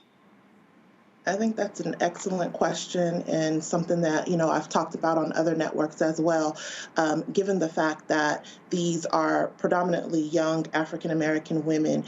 And this is, again, pre-Me Too movement, where people have been comfortable coming forward with allegations of sexual assault and abuse. So given the fact that these alleged victims were minors at the time of these alleged incidents that Mr. Kelly allegedly has done, I think it is very important that we take into consideration not only the mental health status of each one of the individuals, but the timing. And was it okay back then to speak out against someone who has so much power, control, influence, money, and fame, and what that would do to not only that individual and their family? I always talk about myself because I'm an open book. I'm a survivor myself, and there is a lot of trauma that's affiliated with being a victim of abuse. So I think that the defense attorney, the way that he's cross-examining some of these witnesses, really trying to attack their character and to paint them out to be not credible witnesses to the jury. His main focus is trying to categorize these individuals as groupies.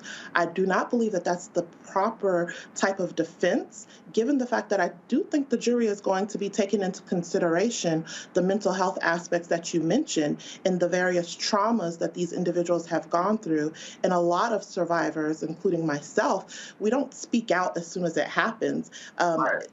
There's a lot of time and effort and energy where you have to work through that before you get comfortable. So we've heard throughout the trial, the defense attorneys asking some of these alleged victims, well, did you call the police? Well, you went to a civil attorney, you had a monetary settlement. But again, it's like back in the early 90s, early 2000s, even up until this Me Too movement, a lot of these alleged victims probably felt more comfortable settling this that way and having monetary compensation for what they've been through, as opposed to the backlash that they and their families might have received if they went to law enforcement authorities. Dr. Carr? Thank you, Roland. And thank you, Sister Allison, Attorney Allison. I was reading an article today that spoke to, I guess, a discovery in one of R. Kelly's storage bins of letters that he probably forced these girls to write, saying that they hadn't done anything, and they detail in great deal all detail all the things they didn't do. I guess what I want to ask you as an attorney, and realizing that that standard, of course, is kind of high, and the federal prosecutors are throwing everything against Kelly, and he's going to probably do everything he can to besmirch the witnesses.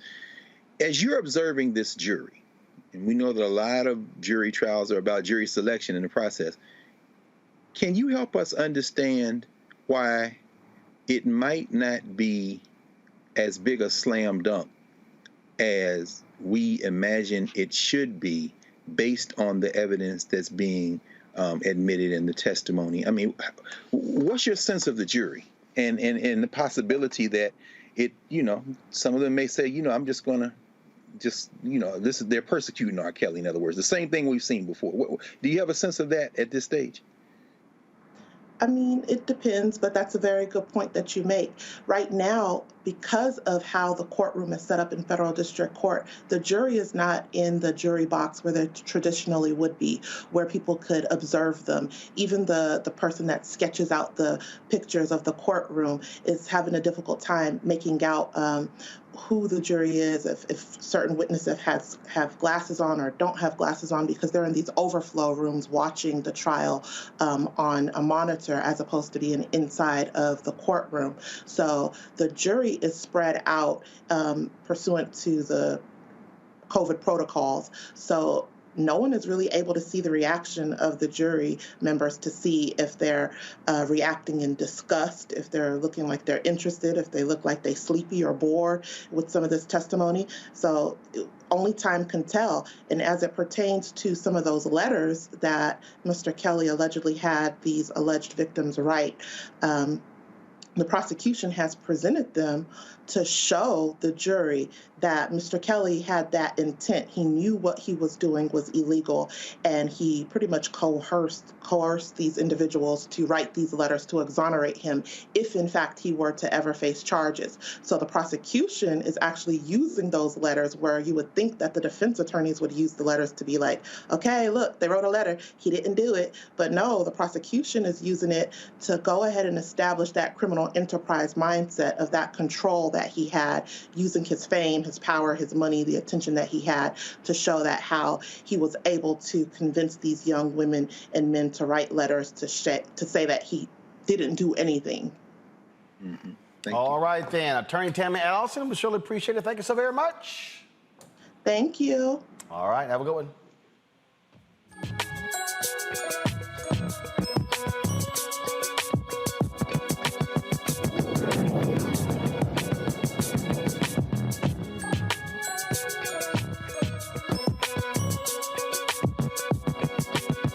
Numerous occasions on this show, we've talked about how HBCUs have been, frankly, cheated out of resources from the day they were actually started. Well, let's go to Tennessee, where Dr. Carl's alma mater, Tennessee State University, they need more than $420 million to address urgent deferred maintenance on the campus in the next 10 years. In a memo from the Tennessee Higher Education Committee, the campus mechanical, electrical, and utility systems require immediate upgrades in addition to several new academic and service buildings. $337 million of those dollars are for critical projects that demand improvements in the next 5 years. In April, it was reported that the state government may have withheld funding over 70 years, totaling more than $544 million to Tennessee State.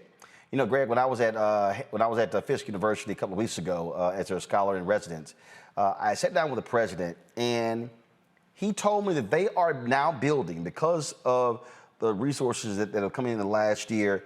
And let's also be clear, it was the death of George Floyd that spurred a lot of money that would be coming HBCU's way. On Fisk's campus, they're building their first new classroom building since the Eisenhower administration. They had not built a new classroom building on the campus of Fisk since Eisenhower was president of the United States. This report here about Fisk, and this is what people don't seem to understand when we talk about the problems at HBCUs. It's one thing when you talk about getting new students in, and sure, you're talking about dorms.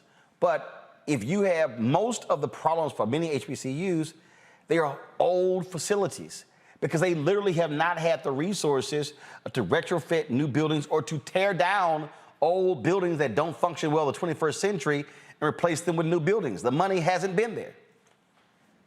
That's right, Roland. Of course. And it's interesting you mentioned Fisk because, of course, we have private HBCUs and we have public HBCUs.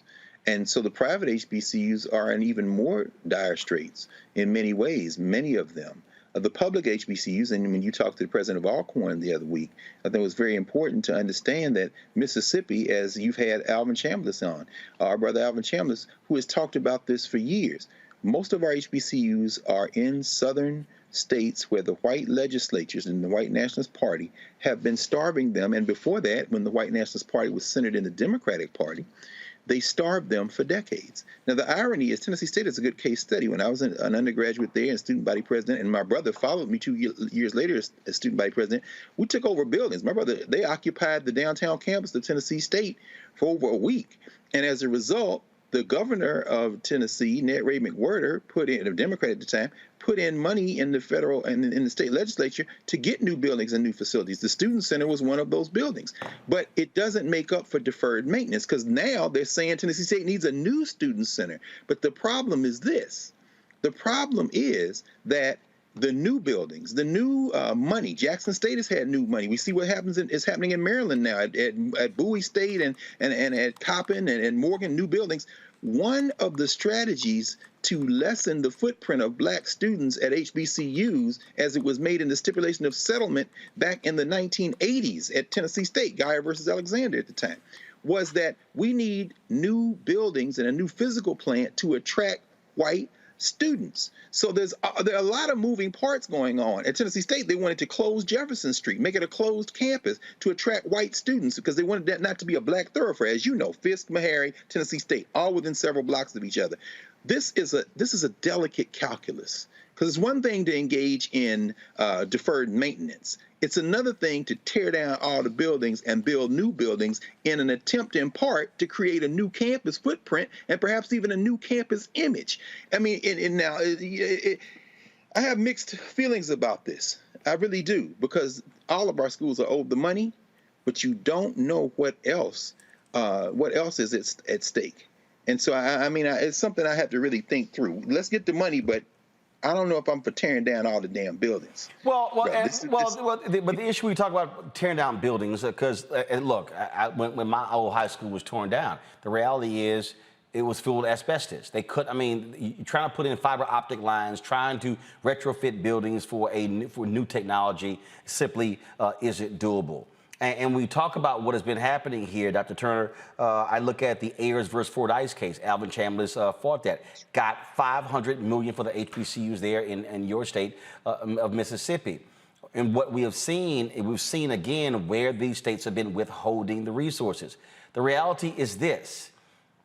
Students aren't just choosing schools for the name. Facilities matter.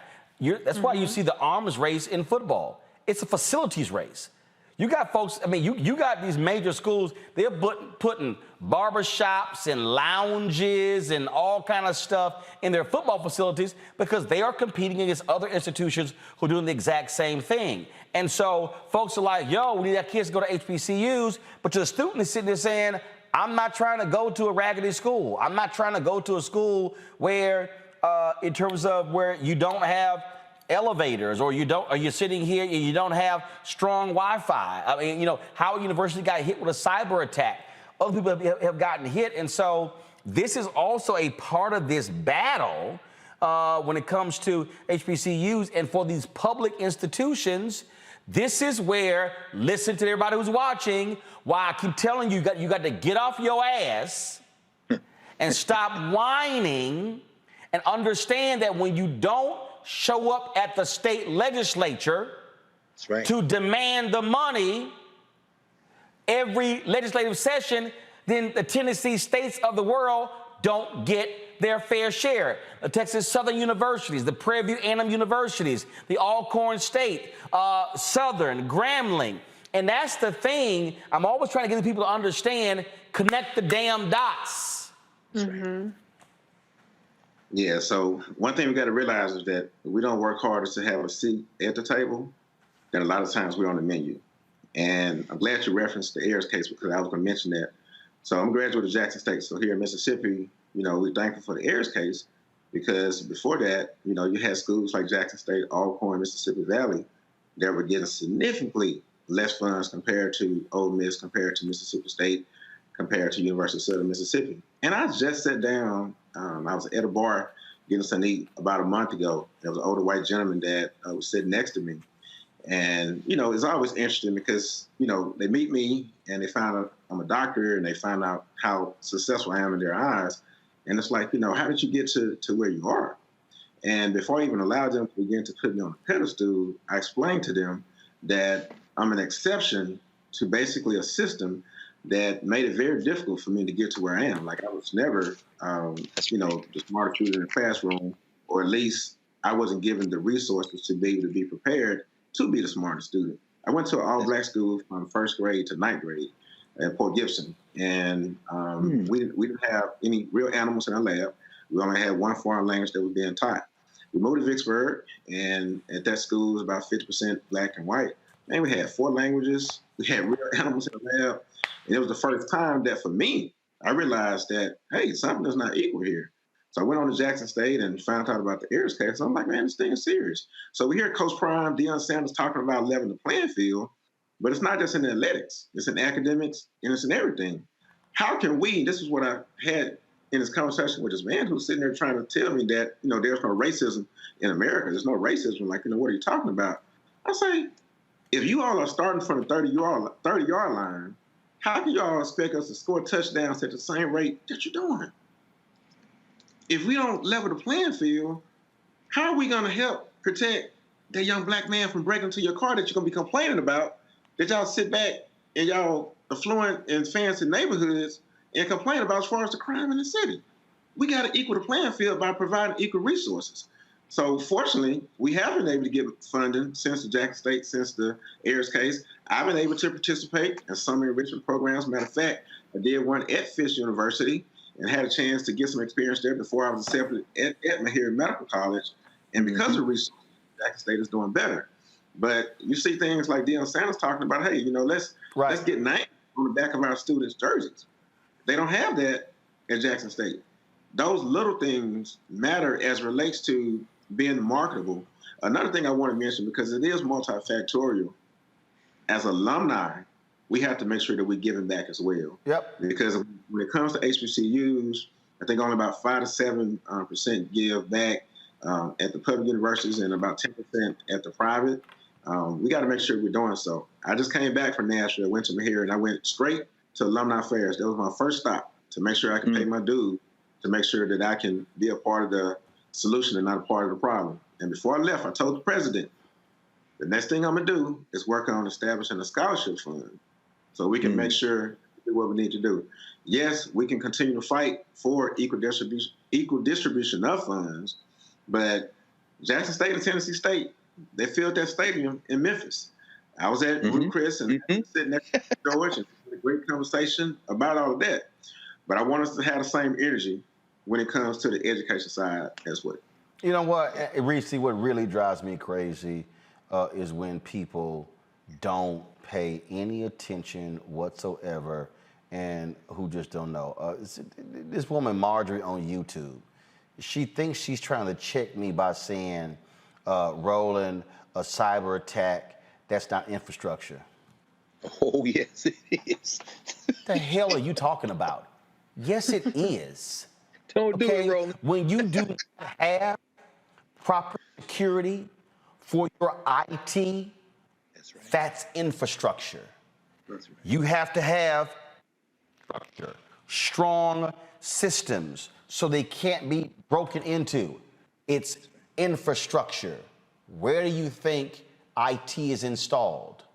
You have fiber optic lines, infrastructure. I mean, please, folks, can y'all just stop saying silly stuff and you don't know what you're talking about? And what I'm discussing for you right now is one of the biggest complaints on HBCU campuses. Because you're talking to somebody who's actually been to more than 60 of them. Okay? Roland's been there. Do a roll call. Lincoln University in Pennsylvania, been there. Wilberforce, Central State, been there. Florida Memorial, Bethune-Cookman, FAMU, been there. Alcorn State, been there. Southern Grambling, been there. PVTSU, been there. Want to go to some other states? Want to go to Missouri? Want to go there? You want to go? Y'all, don't try me. That is infrastructure. And students who are accustomed to fast Wi-Fi, they not trying to have AOL dial-up, Netscape dial-up speeds when they go to college. That is also infrastructure. And if you're a private HBCU and you do not have the money to invest $5 to $10 million to upgrade your IT infrastructure, guess what's going to happen? When mama and daddy and their child visit and they sit here and go, why in the hell can't we get online? Why can't, and they ain't talking about just in the room. They talking about anywhere on campus. They going to say, baby, we going to go somewhere else. Marjorie, it is infrastructure. Risa, go ahead. Yeah, absolutely. It's infrastructure. I mean, look at Vice President Kamala Harris. She's tasked with expanding broadband access throughout the country, particularly in rural areas, as part of the infrastructure package. So that's a misconception. I don't know if perhaps she was being defensive and wanted to say that Howard University is not deficient in some way. No, what is it? She was wrong. No, she was wrong. Okay, she was just wrong. Yeah, and I don't think there's any reason to be defensive about that comment. It's just a fact. There was a ransomware attack on Howard University. To clear up another misconception, though, I've seen this very frequently recently, and even in the comments. Donald Trump did not provide HBCUs unlimited resources, and this is something. And he did not personally, with any kind of particular investment in HBCUs, increase the funding. I've said this many times, and I know people will be upset that I said it, but it was actually Vice President, then Senator Kamala Harris, who actually secured a 14% increase in HBCU funding. That increase is the increase that people have falsely and incorrectly attributed to Donald Trump. It was what Kamala Harris fought for. On this topic of HBCU preservation, it was Vice President, then Senator Kamala Harris, who led the charge in the Senate to actually get the HBCU historic preservation funds reauthorized, which was, now it sounds like a drop in the bucket. It was $10 million a year for 7 years, but that got through the Mitch McConnell Senate. That is something that she was laser focused on. Even though the report said that they needed $800 million or $755 million as 1998, that was when that came out. But that was something that she championed. And so my point is, it's very important to understand who the players are in terms of getting the resources as well as obstructing the resources. Because in the case of TSU, and we have the same case in Maryland as well with Larry Hogan. Sorry, yeah. I should know that. Larry Hogan blocking the funds, blocking the settlements. There's money that's owed to TSU. This isn't a matter of mismanagement. Well, he blocked the funds in he vetoed last year. He vetoed it. Then they came back to the new session, and then it was passed again. And then they overrode the veto. And so that money is actually, that settlement is going to actually go to those institutions finally. Right. There in Maryland, thankfully. But my point is this: it's a similar situation. I don't know if it's particularly the governor there, but there's a similar situation where money is being withheld from TSU, more than enough money to cover this. So I don't want people to hear this story and think that there's some sort of deficiency or mismanagement of funds on the part of TSU. If they were given the money that they were actually owed from the state of Tennessee, we wouldn't have this issue. So yeah, this is where we need we need our people also to show the hell up and in mass at the state legislature, standing up for TSU. That's right. That's right. Yeah. And that's the thing that bugs the shit out of me. And again, take it from somebody who's from Houston. I went to Jack Yates High School. Texas Southern University is literally right across the street. The only time TSU alumni showed up is when they were talking about supposedly merging TSU with the University of Houston. And I was sitting there as a middle school student, as a high school student, as somebody who saw it in college and then who covered it when I ran Houston Defender. It was mind-boggling. I'm like, where the hell y'all asses at when there's not controversy? Like, they need, TSU needed 2,000, 3,000, 5,000 people going to the state capitol for funding. And so as black people, we've got to stop only showing the hell up when something is on the verge of being shut down. It's true. When I spoke, I spoke at Southern. The first time I spoke at Southern, and this is not picking on Southern, but it was in the speech. I sat there and said, how many of y'all have been to the state capitol to demand an increase in funding for Southern? I said, the goddamn state capitol is 3 miles from the campus. Yeah. And I was like, I'm sorry. I'm like, folks, this is the reality.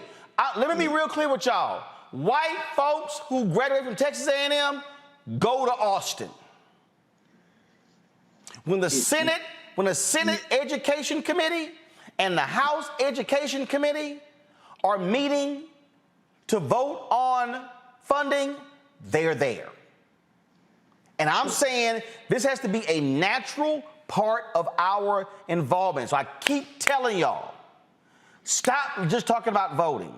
If you're not showing up at the city school board meeting, don't show up when your school's on the closure list. Don't show up when it's something revolving around athletics. You've got to be present and accounted for. And if any black folks in Tennessee right now should be mobilizing like y'all were when they had that voter bill, y'all should be mobilizing, saying, where the money for Tennessee State? Roland, maybe, now with Black Star Network, it's probably worth thinking about another one of your famous roundtables and forums on this issue. I think in many ways the HBCU conversation really has to address the fact that in the post-desegregation era, HBCUs have really seen an erosion of a full understanding and fighting for our purposes. And I say that, again, when I was an undergraduate, we marched to the state capitol, and the reason that so many public HBCUs are in state capitals is because, of course, after the Civil War, during Reconstruction, they were placed there as black people moved into those areas and came to those areas. But after segregation, what these state legislatures realized is that these strategically located HBCUs could be converted into very useful, cost-efficient, and cost-effective conduits for their people to get degrees. Jackson State, Florida A&M, Morgan State, I mean, you name it, Tennessee State. And as a result, in 1979, there was a similar attempt to merge the University of Tennessee, Nashville with Tennessee State. There would be no UT Nashville, except they set it up because they didn't want to go to Tennessee State. Once they realized that those walls of segregation came down, they merged the institutions, but thanks really to the astute leadership of Fred Humphreys, the late Fred Humphreys, our frat brother, just made transition when he was president of Tennessee State. For the first time in American history, in a merger, the black school took over the white school, the great Avon Williams, the attorney. I'm bringing all that up to say that our HBCUs, our public HBCUs in these state capitals around the South are seen as soft targets often for creating executive MBA programs, online programs, for government workers who work in the state capitals. And black folk have to understand that they won't go out of business. They're going to be overrun and taken over. So I think this is a conversation. It'll be interesting to have you moderate and jump in a conversation with HBCU presidents. And not only that, folks who know about the long history, because this is chess. And it's very important for us to understand that. Finally, in Maryland, what you saw was one of the reasons the judge, as you reported on at the time, was so hot as hell on the University of Maryland is because the executive MBA program that was given to Morgan State to grow its footprint, The University of Maryland created one which is reanimating that dual system of higher education. And when asked about it, they said, take us to court. We don't give a damn. This is real warfare in terms of higher education. And the people that will suffer are our children. Those public HBCUs are cost effective, and they've been doing that job for a long time. And they could very easily be taken out of our hands if we go to sleep on this. It may be something Black Star probably can put together, man, because I don't think we get it. I don't think we get it. You're helping us get it right now, but I don't think we get it, man. Trying to get people to understand, which is why we implore y'all. We always try to connect the dots to understand what is going on when it comes to public policy, how all these things work together.